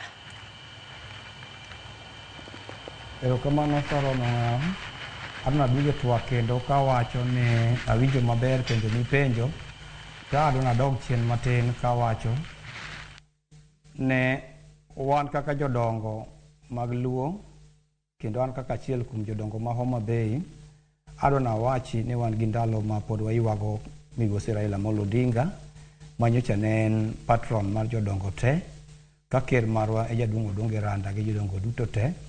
Jodongo nyo ywago ker maber according to Luo traditional norms, kendo ang'eyo ni bang' ndalo manok wabiro dok kang'o ka Jaramogi kendo wabiro dok Opoda mondo walim Mama Ida kaka jodongo kaka chik Luo dwaro. Koro miyo gi sani ok wanyal wuoye going forward. Wan kaka jodongo e weche mag siasa ok wadwa donje ahinya, to wanyalo mana kelo kwe ka piny dhi marach. Adwa na wachi very categorically and strongly ne ng'anyo mosebedo e Kenya ka duto gisebedo ka joluo ni opposition kendo gisebedo ka jakom champion for rights mag jopiny jo Kenya duto kendo gisebedo ka jakom dwaro is political right and space. Emomiyo ng'anyo tok birum e Kenya ka oyiene dhano ng'anyo nikech en gima nie katiba mar Kenya no yiene dhano chiwo dwachgi e yor ng'anyo e yo mamuol kata e yo machielo ma ginyalo express godo their views. Koro miyo weche mag ng'anyo to kadwar wuoyo ahinya nikech kisungu moro wacho ni environment shapes the human activities. Kochopo gi sechego to be wabro neno kaka Kenya dhi, but an awuon jakom ne ng'at mohero kwe kata migomo duto manine niluongogo. Jakom nok luongegi ne en demand mar jopiny ka weche ne ok dhi maber ahinya. Jakom ne en mana jatelowa. Koro jopiny ema ne wuok oko ma samoro ne nyalo yudo ka jopiny ne chuno jakom kendo ome nyaka ode makarem kendo ome kabisa mobi mowuok gi jopiny kata e bunge ma Kibera kata mana Kondele Kisumo ka. Due to public demand en ndalo mang'eny ma jopiny oseomo jakom mobiro address bunge ma Kondele Kisumo ka. Mugadar mar mondo mi mak paro no mana matin muga. Mugadar mar mondo mi mak paro makamano mar mondo mi kika ng'ada dar mar mondo mi wadhi ne weche mopogore mosebedo ka timore ahinya gi sani. Nitiere ng'anyo Nyakorom Gajwang' mago mag jopuonj mag mbalarianya mano bade mano mar tuko nyana ka ng'anyo makamano dhi nyime bang'e wabro bedo kwa dhi nyime koda tok marwa okinyi makawuono. Their loans. They don't have a pension scheme. Yes. You are paying them a quarter of their gross salary. Yeah, you lock them outside. And then the best thing that you can do is to lock them out. I mean, imagine. Shame on him. This is one of the most stupid actions an administrator in a public institution can take. It doesn't make sense. It doesn't make sense at all. It is total rubbish. We are locked out just because we want to be paid our gross salary. That we want our pension scheme set up. That's why we are locked out. We have been given letters of interdiction just because of that. I mean, yes. For now we are I think around 40 members of staff. And we have information that they are still collecting names around. Those who come here now, those who are bangles with them now, tomorrow they could be in the longer list. That will be they produce lists every day. And we have told them to produce lists until all of us get that letter.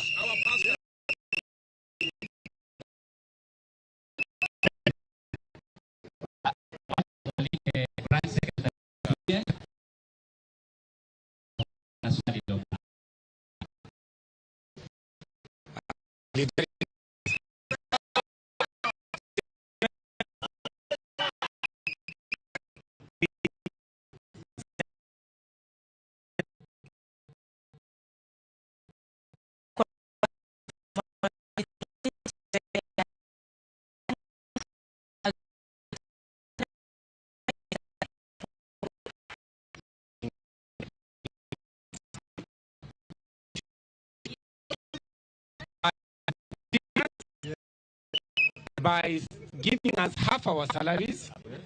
And if you are so efficient in interdicting, why will you not be efficient in paying our full salaries? Why will you not be efficient in paying our bank loans?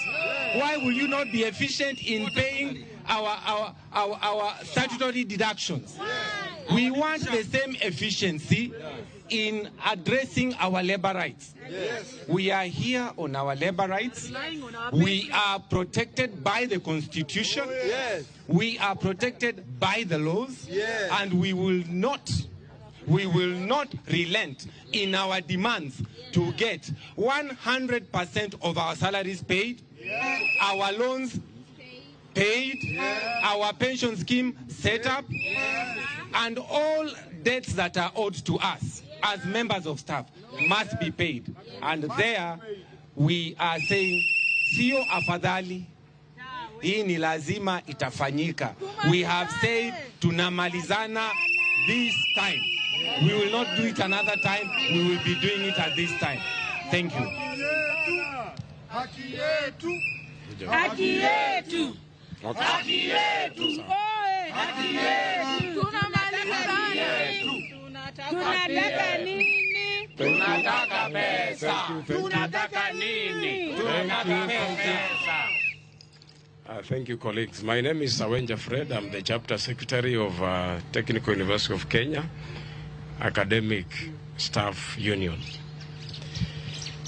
My colleagues have expressed our feelings and why we are here in this particular moment. But I want to give you a perspective. We do not just act for the sake of acting. Industrial actions are not fun games. Industrial actions are a necessary tool of last resort that employees who have been given a deaf ear by the employer resort to. And it is provided for in the Constitution under the Bill of Rights. Last year in September, we went on strike over these very issues. And the return to work formula we signed then was between the unions and our employer, the council. We gave them time of about 6 months.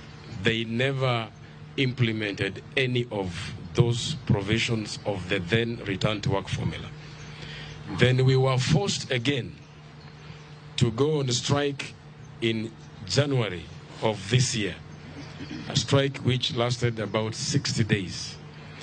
And again, this time around, we made a step further and moved beyond our employer and engaged the Minister of Education. So we had a second return to work formula now signed by very important stakeholders. The Minister of Education, who is our mother ministry, the employer, that is the council, and ourselves. We now had a third party in our return to work formula.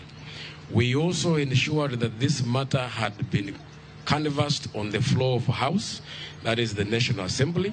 We appeared before the Parliamentary Committee on Education in March, right? And the ministry, the council also appeared before the same committee. And they committed themselves, and this is a record in Parliament, in the Hansard, that they are going to provide funds to ensure that come July this year, the issues in Tuk that are monetary in nature are sorted out in a phased-out manner. We have waited like the patient people that we have always been. Yes. We even said, let us think on their behalf. Yes. And say, because a financial year starts in July, we will give them the benefit of doubt for the first quarter, which is July, August, and September. Within that first quarter, we also had made contact with the ministry by writing to them reminders that you have a return to work formula with us. We first wrote to them in May, just before they make their budgetary requisitions with the Parliament, so that we remind them that you have an agreement with us, please make provisions. They didn't reply. In June, we wrote to them, another reminder. They did not reply. And in August, we wrote a final letter to them. So we have engaged with these stakeholders in what any sane person would consider to be in good faith. Yeah. Because that is the provision of the return to work formula. So the question we've been asking ourselves, why should it be that us, the employees, will always keep our end of the bargain? We always demonstrate good faith, but the employer has never demonstrated good faith. They always wait until when we have given a strike notice. That is when they now wake up from slumber and start threatening members of staff. That approach to issues must be brought to an end. Now, employers must always in a structured manner, with the purpose of bringing industrial harmony within institutions of learning. And that is what we are saying, that we are here today, and it must be clear to the public that we are here not because it is fun, but we are here because we have been engaging these stakeholders, the employer, the ministry, and they have had no time with us. And because they have had no time with us, now they have time with us in terms of industrial what? Action. And that is our position. The issues in Tuk are historical. And we have said we will not want history to repeat itself in TUK.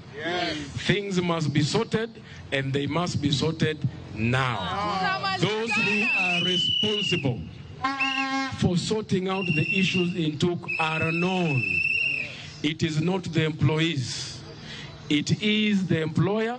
It is the Minister of what? Education. We went to Treasury in March, and the Treasury told us their responsibility is not to allocate funds. Their responsibility is to disburse funds that are Nyakwara Mgajwang mano gini yuak mago mag jopuonje mar mbalariany mar Tuk Technical University of Kenya mabendi winjo kanyo ka yuago reyo kaluwore kod dwaro margi mabende giwacho ni piny owacho ok osebedo ka winjo yuak margi. Kata kamano ne gichiwo siem mar ndalo 7 motelo ni gibiro bedo ka gichako ng'anyo margi hayanga odiochieng' ma kawuono. Koro chakre odiochieng' ma kawuono jopuonj mago mag mbalariany mar Tuk chaka yanga ng'anyo margi odiochieng' ma kawuono. Giruore gi jowetegi mabende osebedo ka ng'anyo e kinde thuolo mar dwe achiel mosekadho. Nyakwara Mgajwang okang' mabende koro weyo jopuonjre mago mag mbalariany e okang' matek. Bende mana kamedo mana nyisi gigo eko mabende ging'anyo ni Nyakwara Mgajwang.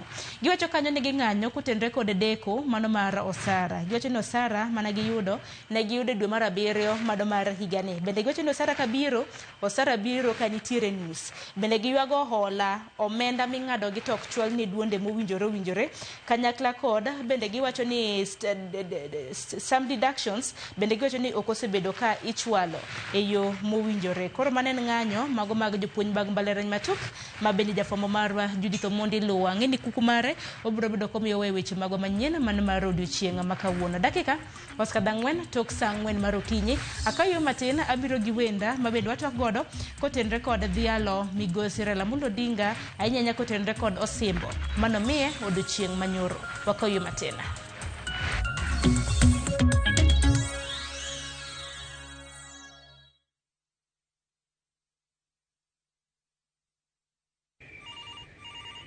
Baite bwana, baite murume. We wacha bwana. Unanipigia simu saa hii?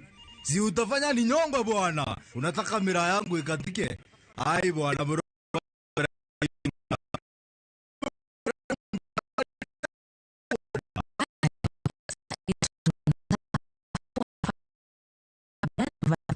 As your skiza tune.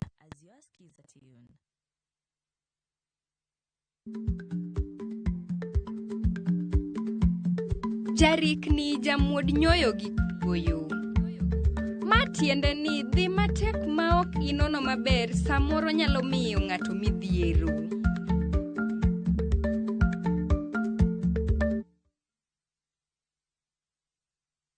The open road is calling. Your playlist, your pace, your story.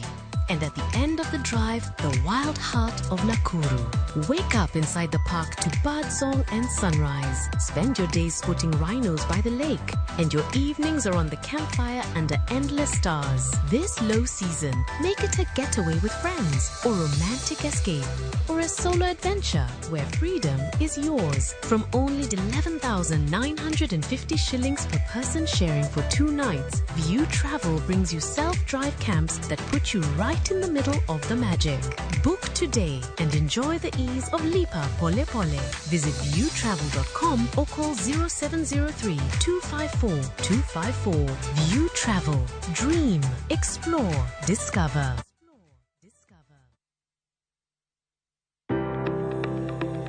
Ringreni wuoyo. To be ichiko iti. Enaonda. Rem mora mora. En ranyisi ni ringreni wuoyo kodi. E penj laktar, walero weche ma ringreni temo nyisi. Ka wakelo ni paro mag jomolony. To wacho ni mondo mibed gi rageng' maber nyaka bed ni chiemo makare nikech askeche gi iloso kuom chiemo makare michamo. Paro manyalo reso ngimani. Kochopo kar food allergy kae to kinga ma del ma ng'ato chako gore gi chiemo mochamo. Kod weche mag thieth mayudore achiel kachiel kuom joma olony. Nyalo bedo ni ng'ato nigi ratil man malo. Koro konyono to onyono to choke cartilage ka toyore konyono nikech ratil mare man malo. Mano nyalo miyo bende ng'ato nyalo yudo arthritis no. E penj laktar gi Ruth Otieno wuok tich nyaka tich abich saa 12 odhiambo mana e Ramogi TV.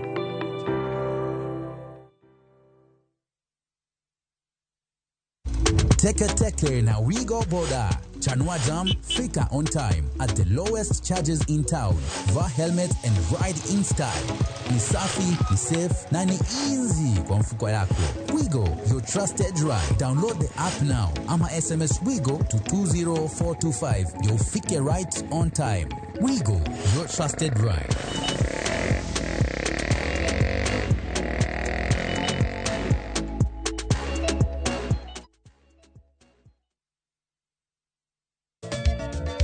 Machigni nyakoro manga juange chenro mar ngoma owake.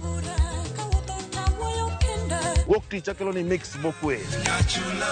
E kaito tichario.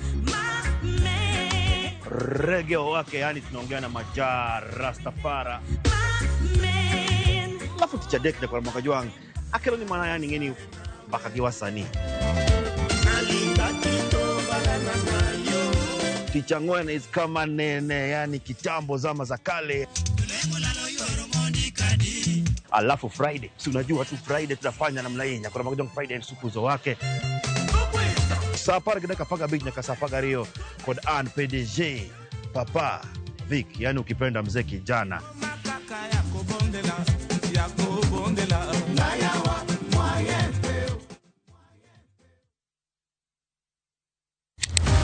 Ticha ng'wen ka ticha ng'wen, wafwenyo teko mar pok mari. Ochalo like gima nasomo.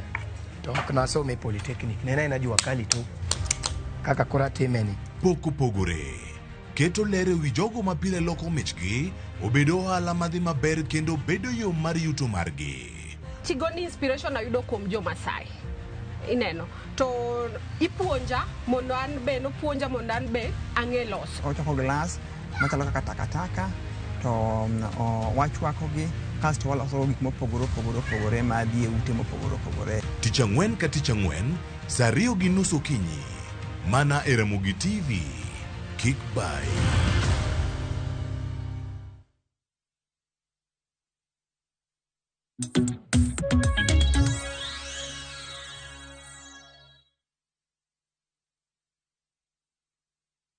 Nyakoronga jwang dakika nochiko tok saa 4 mar okinyi machiegni okang' mar 2 pod wadhi nyime gi dhialo Osimbo mabende migosi Raila Amolo Odinga nochiwno duche manyoro e kinde mabende pod waparo ling'anya mano mar mosenindo migosi Raila Amolo Odinga mabende nokoe kariyo mar chieng' Jumapil mano mar jumani. Muga kintiere kaunti ma Kisumu mos nang'adi e kinde mabende nwadhi mar winjo ginore mabende jopuonj mag mbalariany mar Tukna wache kinde mabende gichaka yanga ng'anyo margi odiochieng' makawuono e kinde mabende koro ni dhialo migosi Raila Amolo Odinga gi weche tenre kod kwekin mamoko. Muga hinyalo mona dhi nyime kintiere kaunti man ma Kisumu.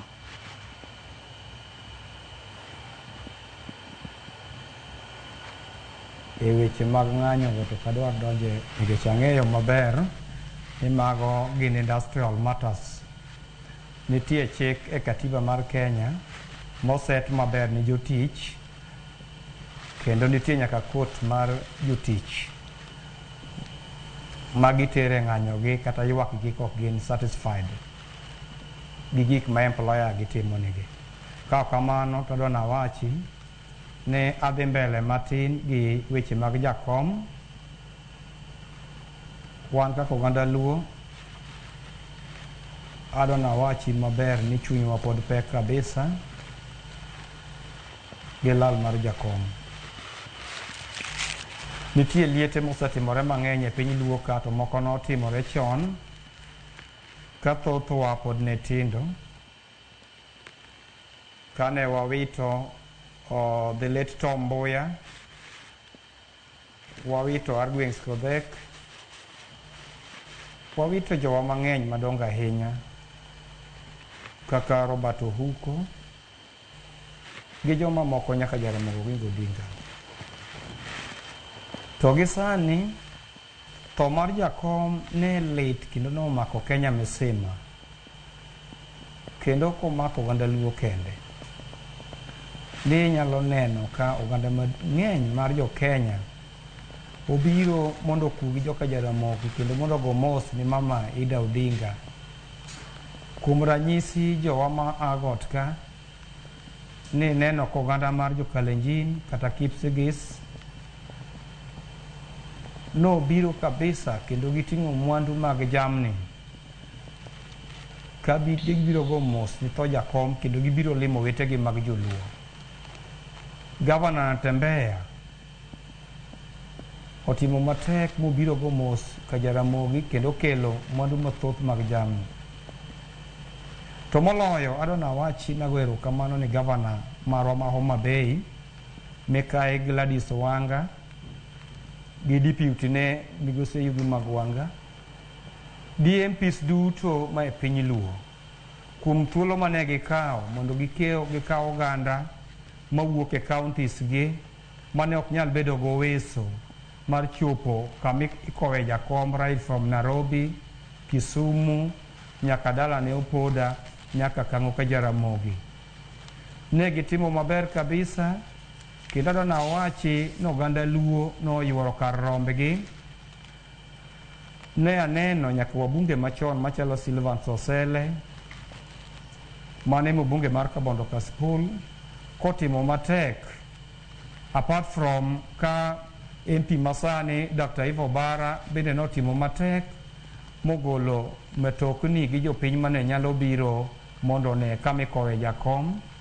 Kendo kata wadwa Dennis Onyango ma CC Roads ma Homa Bay be notimo matek moketo lwete mogolo jopiny mane ok nyal chopo ka Jaramogi mochopo ka Jaramogi. Adwana puo kwe makende mane oganda Luo timo kendo it was riwruok mar Purpose mane jotelo moyier gi moko yier e piny Luo duto nochiwo luor mogik mar kowo jakom. Ne gibiro gi kwe kendo kata gik mamoko mane gibiro go in kind mok anyalo wacho mano family mabiro gone gi goero kamano. Tang'eyo maber kaka Muga Kamata ne tho mar jakom Raila Amolo Odinga oweyo fuok maduong' e piny Luo ka. Kaka wan jodongo, nyocha en patron mar buch jodongo, Luo Council of Elders. En mocha en patron marwa.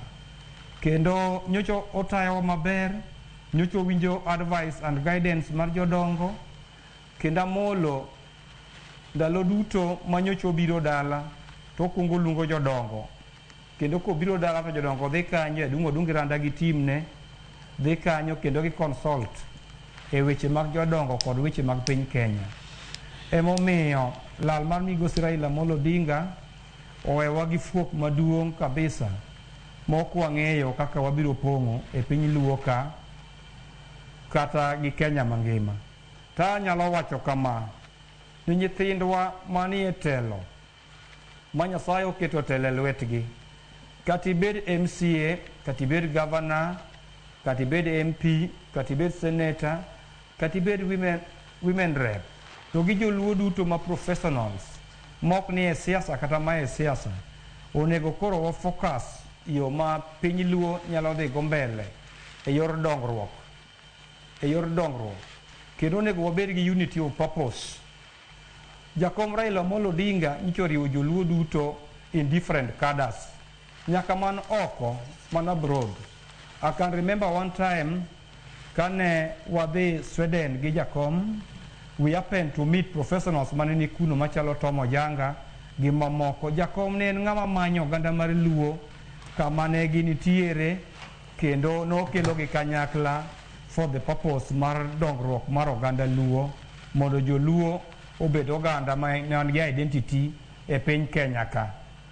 Koro gima ng'eyo achiel ni bore yath ing'eyo kotong'i ogore piny. Kanyo jakom koro lwar, mathuon onindo, liech ogore piny, Amolo Unyakoga onindo, piny nyo yiengni, pinje duto nyo yiengni. Amolo nok en ng'ama tayo oganda Luo kende, kendo Amolo nyocho gen goganda duto ma e Kenya ka.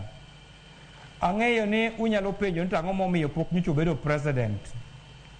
Bedo ne president nche en chano mar Nyasaye, kecho otemo mondo obed president mar piny mar Kenya ka, to nyocho kubedo, mokadwa donjo e weche momiyo nyocho kubedo. But it was a long struggle. En struggle manoting'o ji mang'eny, manochunga Amolo, kata king'iyo sani chama mar ODM nyocha wan gi jakom ma nyocha wa migosi John Mbadi, makoro sani Mama Gladys Wanga mokawo kom party mar ODM. Mago joma ne ochung' gi jakom kamili, kendo ne gichung' gi jakom ka girieyo party, kendo girieyo oganda Luo, mane momiyo iyudo kata mana ni Luo Cultural Day nyocha ka wahae got Ramogi ka piny Luo, mocho tis ni piny Luo, Mamolo ne mocha patron, kendo ne keto joluo kanyakano, nomiyo nyaka president ma jirani ka ma Uganda, Yoweri Kaguta Museveni, gi joma moko manoa Sudan nyaka jowa ma Uganda, jo Aluru Acholi, nobiro mondo mos joluo ma Kenya ka mowetegi. To mano notimore mana ningeche kwe gi riwruok mar oganda ma Amolo Unyakoga nyocha oketo e piny Kenya ka. Agombo mondo awachi ni joluo, jowuotwa makoro sani Amolo e sirkal, kachako gi PS Dr. Raymond Omolo, achaka dhiye migosi John Mbadi, kod Opiyo Wandayi mar Energy, kod jo mamoko mabe nie sirkal.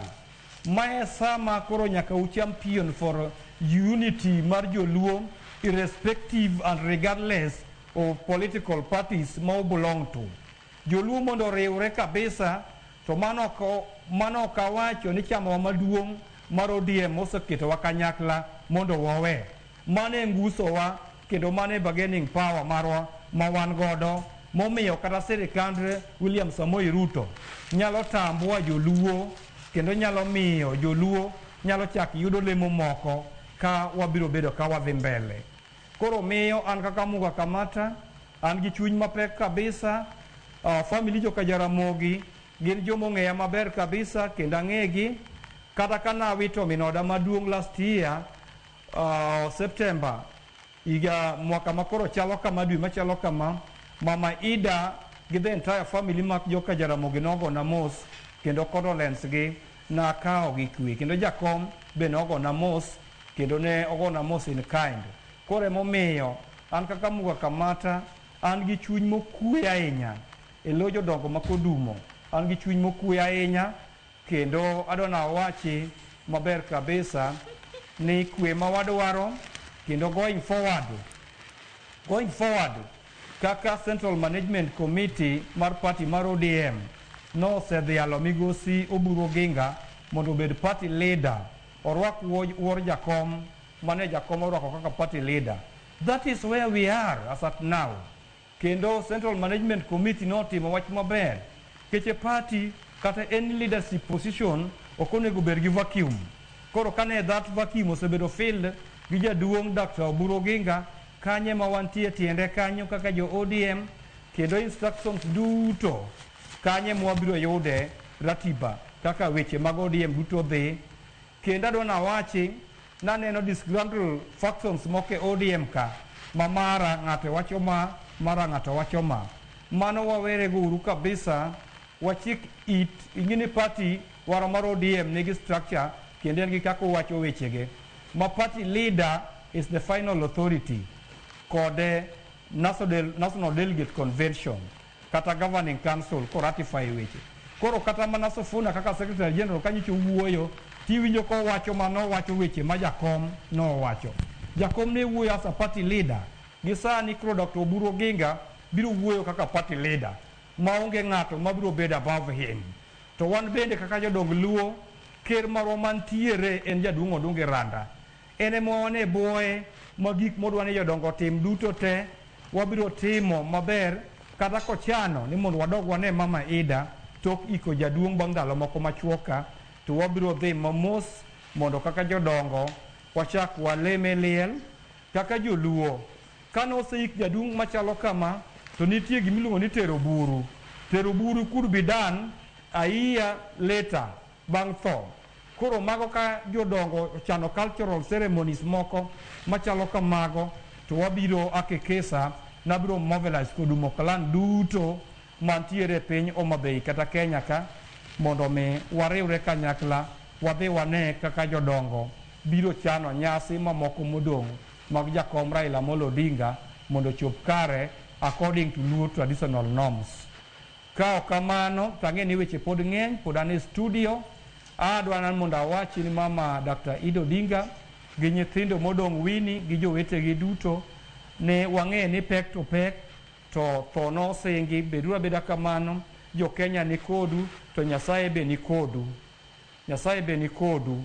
Nyasaye machano ngima ng'ato kama biro gike. Kata kokawa Amolo Wuo Nyakoga to ngima nyaka dhi mbele to tek kabisa. Tek to tek kabisa.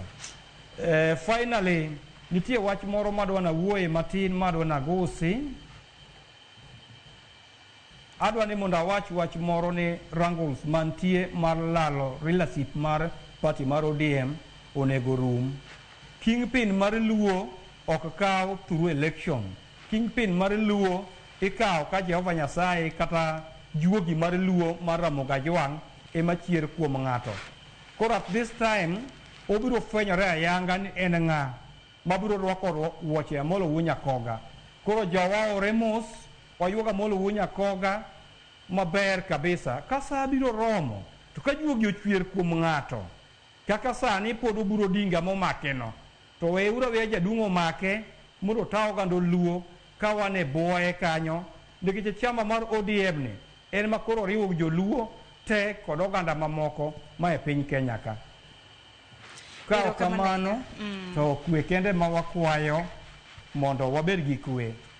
Kapod wakuyo kendo pod waywaga Amolo Wuo Nyakoga.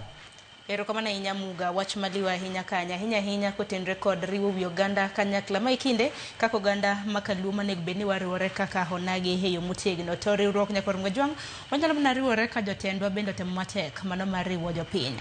Kata kamano bende Dolphin walusana kotenre kod dhialo kit dhial ma bende nomi migosi Raila Amolo Odinga e kopo mare mogik ma bende notim chieng' Jumapil mano mar jumani. Kit kopo ma bende ndedo kanyo kaka state funeral ema imiyoga mana jotend pinje nwanno kanyo kanomiye jatend okay an gin samoro no konyal bede kini maber neko Jomo Kenyatta kata kamano nwaneno mano mar Moi nwaneno mano mar Kibaki sandi koro waneno kanyo mar mosenindo Raila Amolo Odinga no dhiale kaka jatend piny kata bede ni noko yudo thuolo mar telo ne piny Kenya. Dwach nan kotende kod kit dhial manomiye.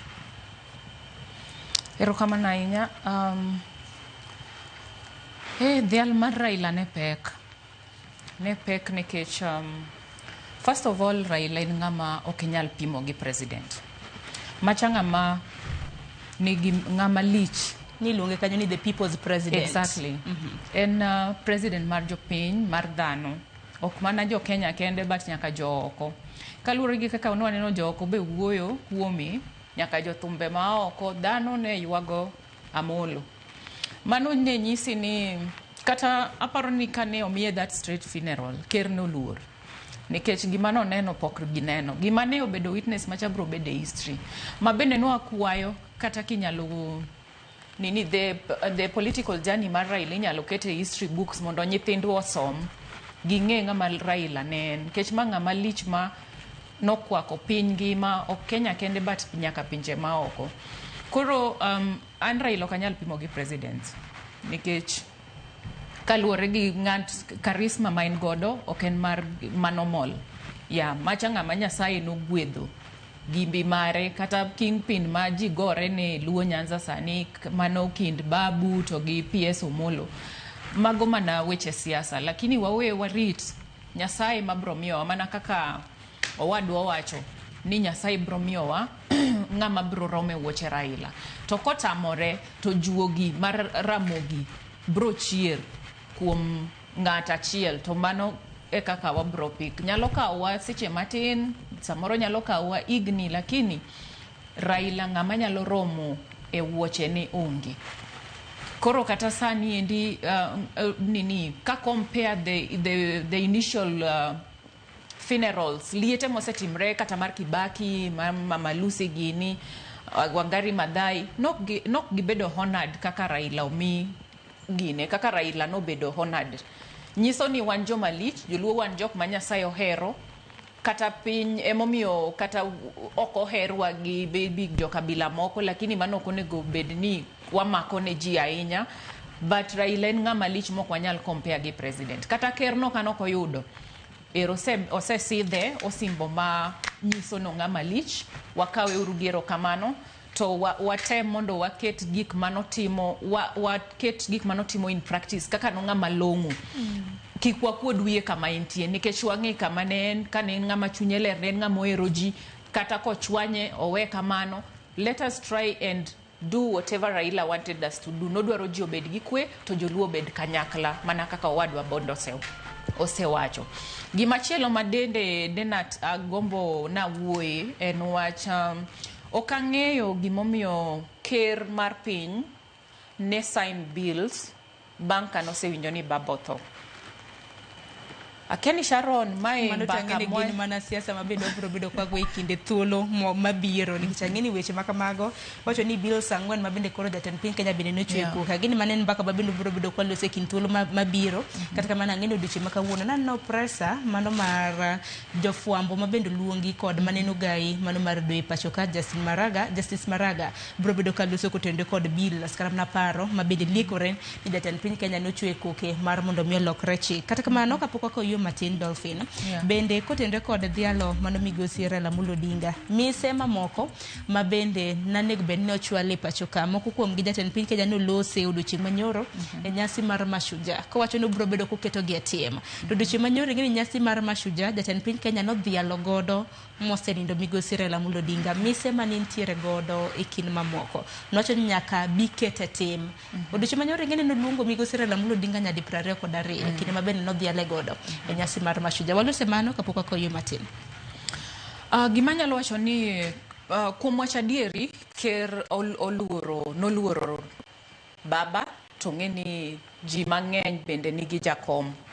Koro mise mani neno oluongo go ka gibro keto gi e ratiro ama e chik ma whatever, mano nyalo bedo gima ber ahinya nikech an gima nyalo wacho gimora kech kata freedom mar speech amole manokelo kineno devolution 2010 en manokelo multipartyism democracy magi gik ma en manokele piny. Koro kata sani indi kadang bed ni ker dang par ni odwa golo multipartyism mondo koro wabed one party state, ok apar ko bro bedo gima long'o nikech mae bro nyiso ni kendo odok timango odok chayo Raila kendo. Koro aparo ni bedo ni magi mise modwa keto maybe obede ratiro bro bedo gima ber ahinya kendo wanyalo duoko nero kamano. Duto te wabro bedo kwa luonya kwa Mgajwang nikech wacho ni wacho gi kete tim gin gik moko ariyo mopogore. Dakika 30 osekadho tok saa 4 mar okinyi ka kendo yweyo ka duoge okang' mogik nyaka Mgajwang ote mopogore mise bedo kioro mano mar dhialo migosi mosenindo Raila Odinga biro bedo kasomo pod antiere ka gi Dolphin Achieng kanyakla kod Zachary Muga achoka achiel e chenro mar mbaka oromo. Kik idhi mabor.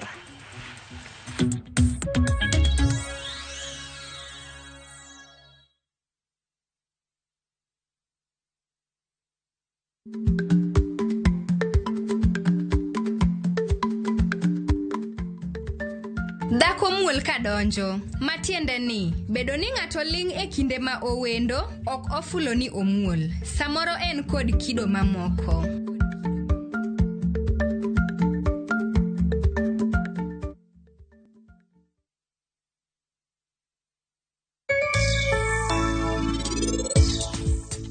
Niti bende ning'eyo gimomiyo ni chako chich koda kai kawuono? En osiepni cha. Pari gima dhi nyime ngimane sani odwa ni jok moko bende okalie gigo. Kanye kuma chich mari owuokie?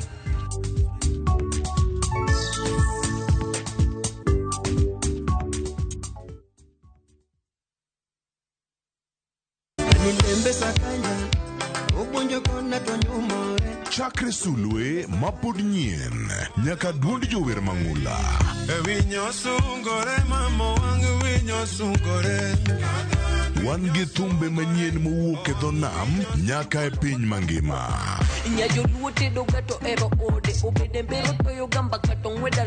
Wakelo ni thumbe kata ngolo, kata banjo, kata pado maliet mowuok e studio to chiko iti tir.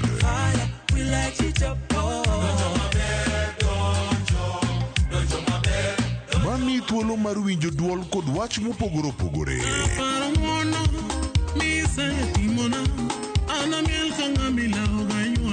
Pado manyien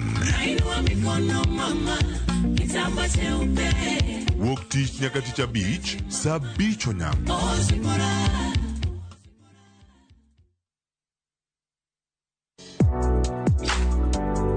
Chiemo ka chiemo nigi sigana mare. Moro ka moro kuom kit chiemo miyiero kelo nigi moro manyien. Ojuri to koro kine matagi ma eno kelo ladha. Chiemo.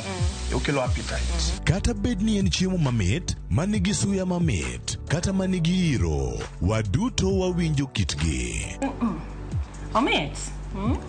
Kochakore chuny pacho nyaka e Kenya mangima, wakelonu kit chiemo mopogore opogore, sigendni ma ok ong'ere koda timbe machon. Aleya en ringo mawanyeo walire to wakete gi chumbi. Kokalo kuom chiemo ka chiemo, biuru e wuodh ng'eyo kit chiemo, kit timbe kod tudruok. Tedo gi chiemo kod Jailieta, tich adek ka tich adek, sari okinyi, mana e Ramogi TV.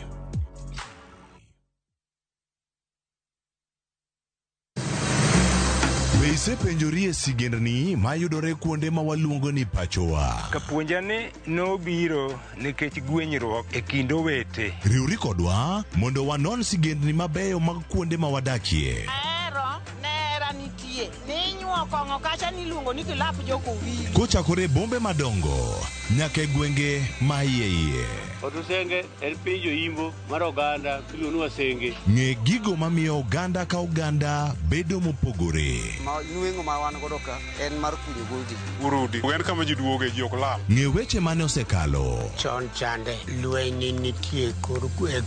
Rwako sigendni mag kuonde ma wadakie. Iwacho ni kibedo piny e kom, kineno ng'ama lwete fuare kama, mano nyiso ni jakano mulo ka pigo osechopo e bwo mesa. Ng'e gwengewa chieng' tich ariyo saa 3 otieno mana e Ramogi TV.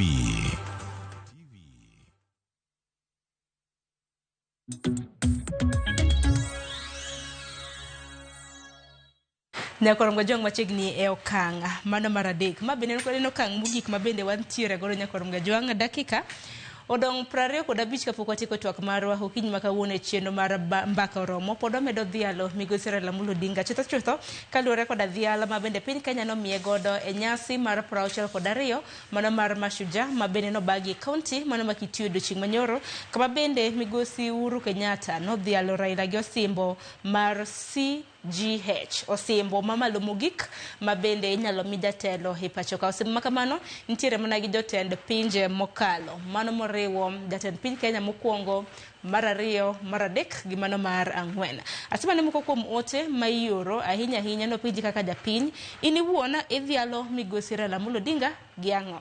Mike iwacho ni jakom wewa marach. Eriko, iwacho ni ore Sharon Musanya Merano kawan wach tho mar baba, iwacho ni lit ndi, but kaka jakom ne obedo, iwacho ni obedo kodwa maber. Imedo ni koro, wan be wariure uru kaka joluo, imor gi rais kuom miyo baba duor makende, nikech gik mana babo timo ne Kenya, iwacho ni neno achiel kachiel kintiere gwenge mag Dagoretti. Abel, iwacho ni what a dignified send-off Mr. President offered to our hero, Raila Amolo Odinga, fare thee well. Otieno, iwacho ni kik imak wach, mago gik miparo godo migosi Raila Amolo Odinga, kik imak wach her wadu bila mpaka, treat ji marom, mogik, kik iket mana dwaro ni mbele. Iwacho ni think about Kenya first.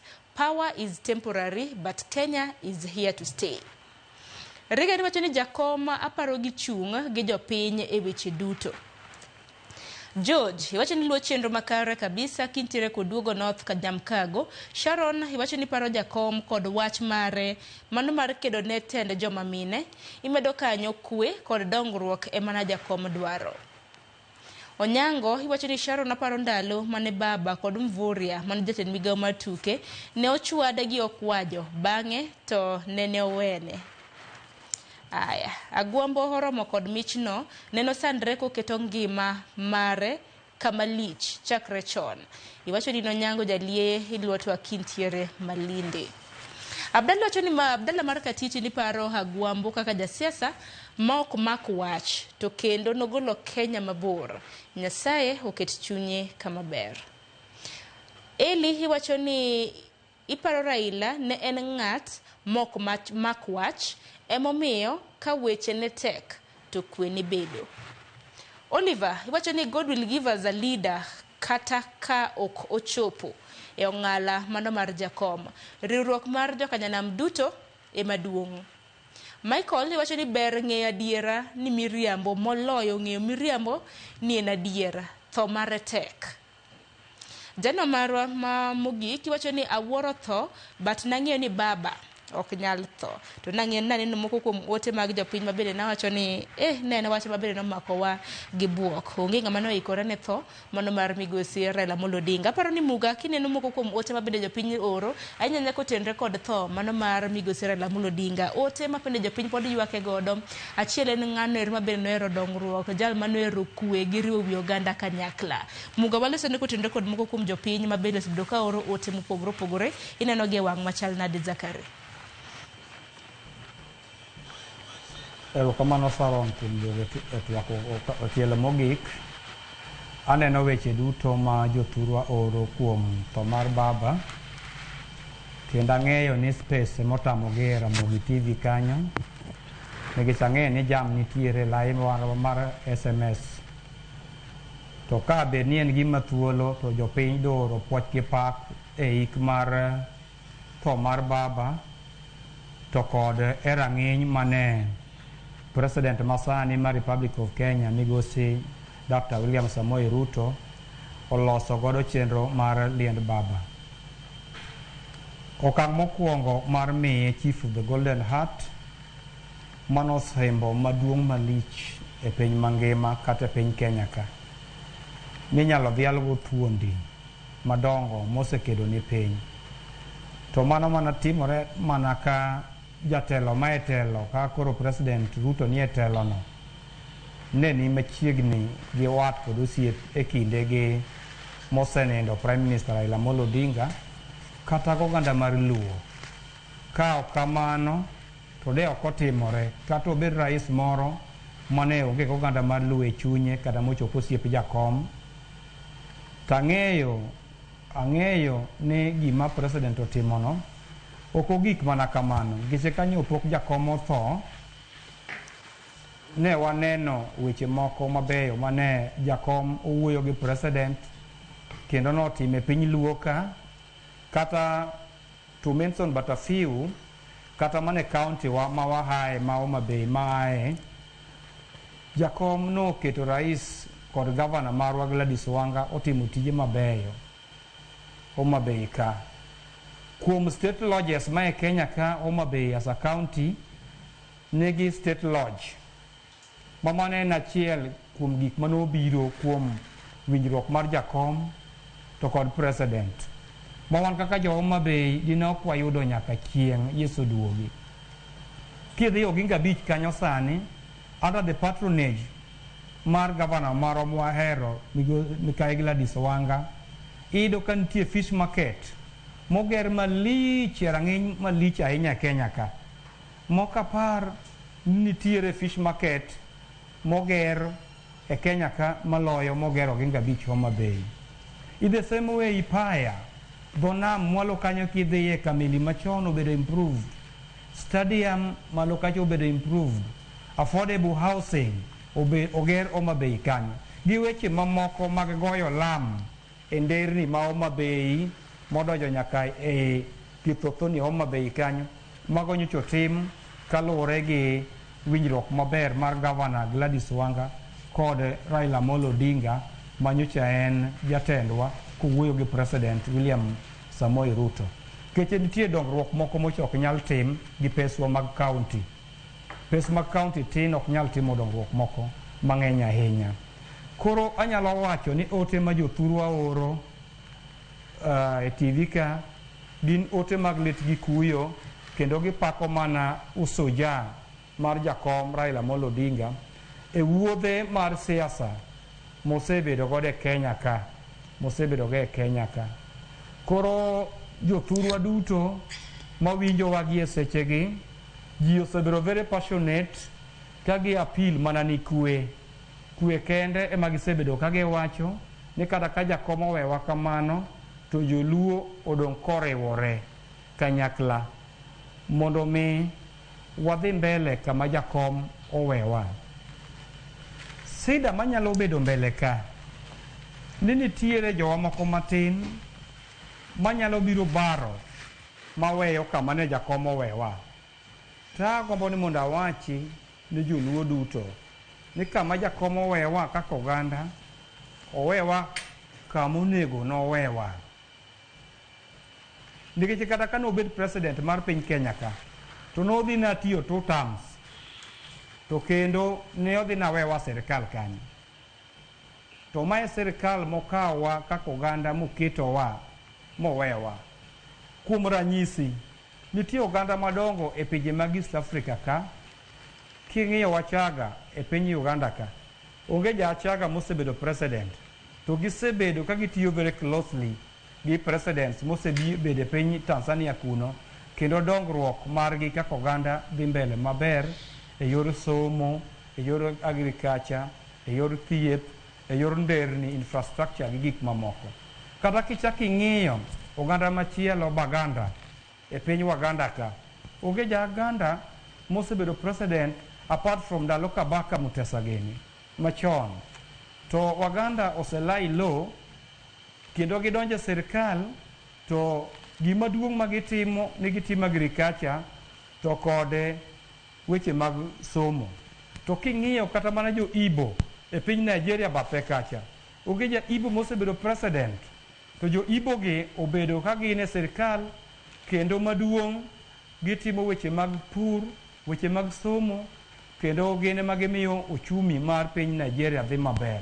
Koro miyo anyalo make personal appeal ma very passionate kawacho ni oganda mag Luo mondo maduong' mokalo gibed e riwruok kaka oganda, to ging'i weche mag pur kendo ging'i weche mag somo, ka to gi embrace jotelo ma Nyasaye osemiyowa at different levels manyocha wagonegi kura. Election come and go. Koyier jatelo sani ok oulo ni kiny ok nyal yier jatelo machielo, to wati gi jotelo ma Nyasaye omiyowa mane Raila Amolo Odinga owewa katayowa both in parliament kata county government level kata mana senate kata piny ka. Ji duto ok nyal bedo jatelo at one go. To kosemiwa jotelo makoro ne wadong' godo mana Amolo Nyakoga omiyowagi, waonge gi lwedo mondo giti gi gero ogandawa, to gin bende anyalo kwayogi kaka jaduong' ni kata ka koro jaduong' onge kaka onge ne, to giti gi mbinu mar riwo oganda kanyakla, kik gigo korgi. Positions ma gintierego gin positions ma Nyasaye momiyogi, to kendo Amolo Nyakoga dibed mamor kama oninde nyocha owek oganda Luo riwore, ma gima nyalo pogo oganda Luo mbele ka ok dobe mamor kabisa, nikech en lengo mare ni joluo nonego wuoth wang' achiel kaka oganda. Emomiyo in the recent, atieko kawacho ni emomiyo in the recent past nyi neno ka Amolo loso ceremony machalo Luo cultural events koriwo oganda kanyakla mondo oganda wuoth kanyakla.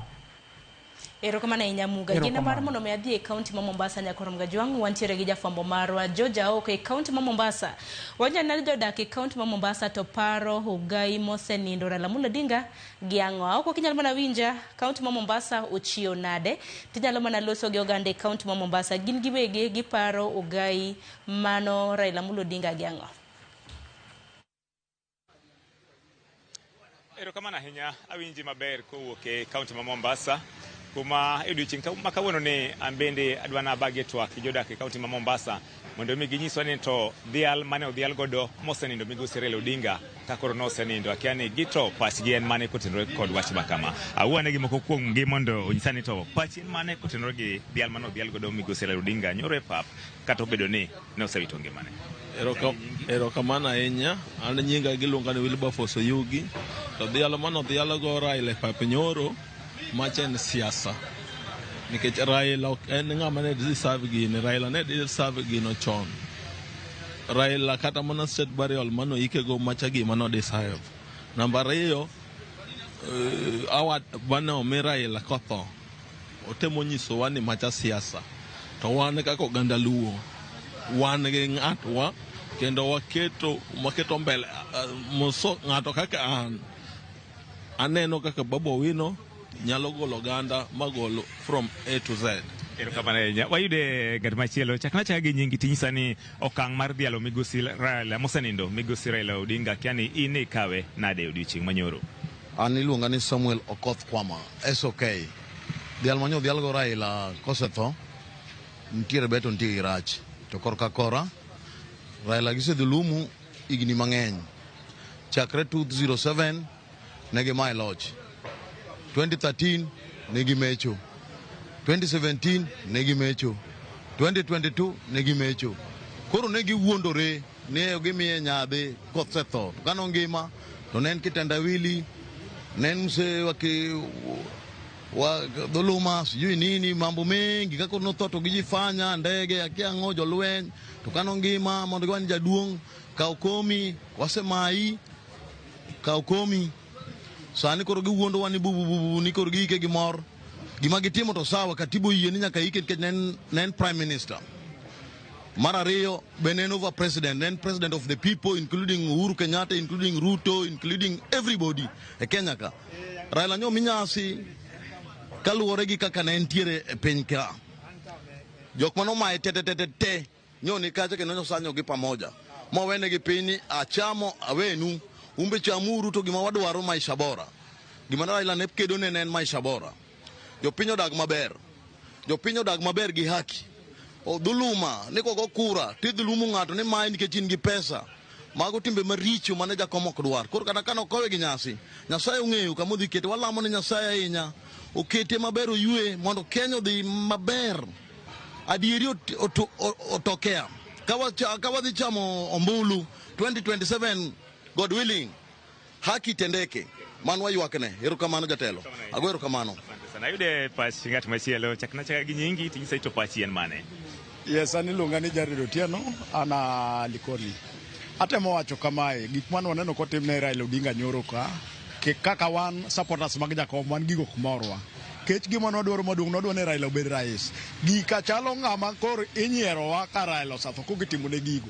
jakom no strago malich notemo dwaro president ma pile wan gima nodwong' nodwa Raila obed rais gik mane gitimo go wan gigo kumorwa maka gitimo gigi mag siasa mondo gidwar go kura 2027 wan gigo nok morwa wan gima nodwaro Raila Odinga chandore piny ni malich modok e lo moko bedo rais gik mane gitimo no gitimo PR margi erokamano ayude ng'ato mogik nyiso ne Okay, erokamano mana kakiwinjo janeno mar Ramogi TV ne wawuoyo gi moko kuom jodak e kaunti ma Mombasa onye ngat machielo bende nyisa ne pachi no aneno kanyoro ne odhial migosi Raila Odinga kata obedo ni no sewito ngimane kendo ne oyange kaka achiel kuom thundi ma pacho kae akia ni to paro mar dhiale ka koro no sewito ngimane in ni kao nade Okay, mokwongo an gi nyinga iluongo ni Peter Otieno Uno ajadak ma Mombasa ka kendo jaluo ma kende kuom dhial mokwongo da kawo thuolo makende mar goyo mos kuom wito jatendwa manyiche wageno gi chunywa duto te Raila Amolo Odinga kendo kawo thuolo ni makende mar goyo ne famili mar Jok Odinga gi Ida mos makende mogik kawo thuolo ni mar goyo ne oganda mar joluo to gi jo Kenya duto te mos dhial mano dhial goro Raila ne en adiera makende kendo ne en kare kabisa mor dhial nikech Raila Amolo Odinga nyocho chung ne ratiro to Raila nyicho chung ne haki Raila nyiche en ng'ama oluoro chik maduong' ni Raila nyiche en ng'ama oluoro Nyasaye manyiche ji ok ong'eyo ni Raila kare ne ng'ama tiyo ne Nyasaye to ok landi en puonj makende ne dhano mane bwo piny ka ni ok onego bed ni wabedo jogo makatimo gik moko nitie gik minyalo tim ming'iso to gi gik minyalo tim ma ok ikon to Raila nyiche fuato muma manyiche ji ok ong'eyo ni Raila fuato muma koro dhial mano dhiale godo ne en gima owinjore kendo Raila osefight ne pinyni entire life mare ngimane duto te obedo ko okedo ne oganda to ne ok en ng'ama ne ohero mare kende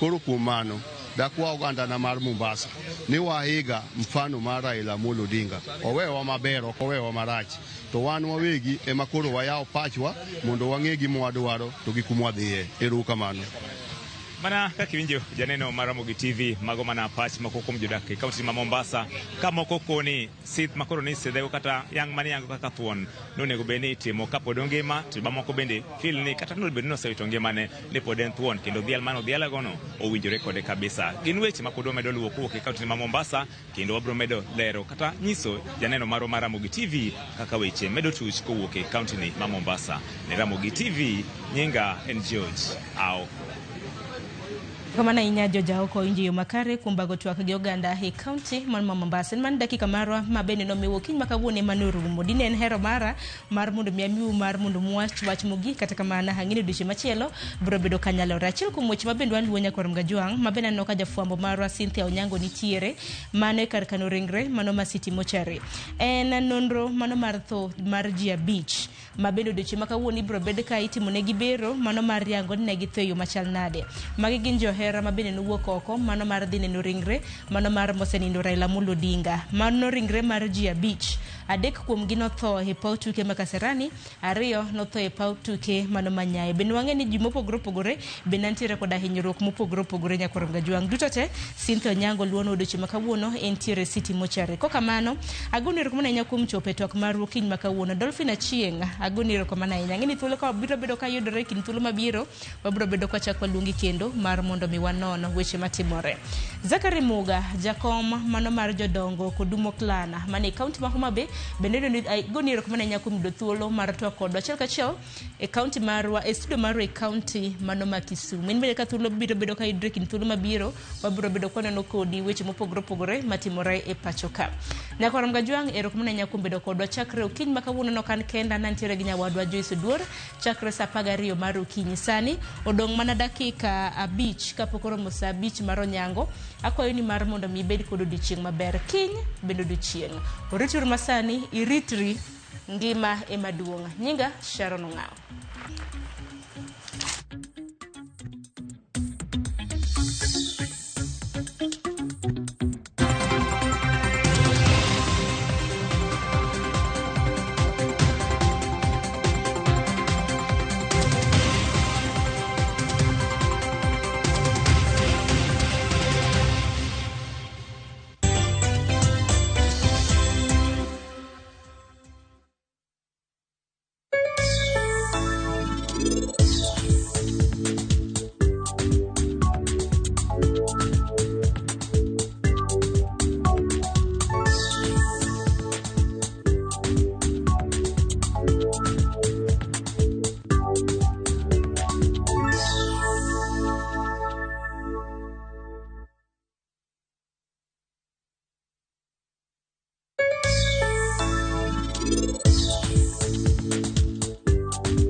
No queues, no heavy bags, no stress. Just shop on citizenduka.com and get everything delivered at your door. We deliver across Nairobi, Kiambu, Thika Road, and beyond. Shop now on www.citizenduka.com or on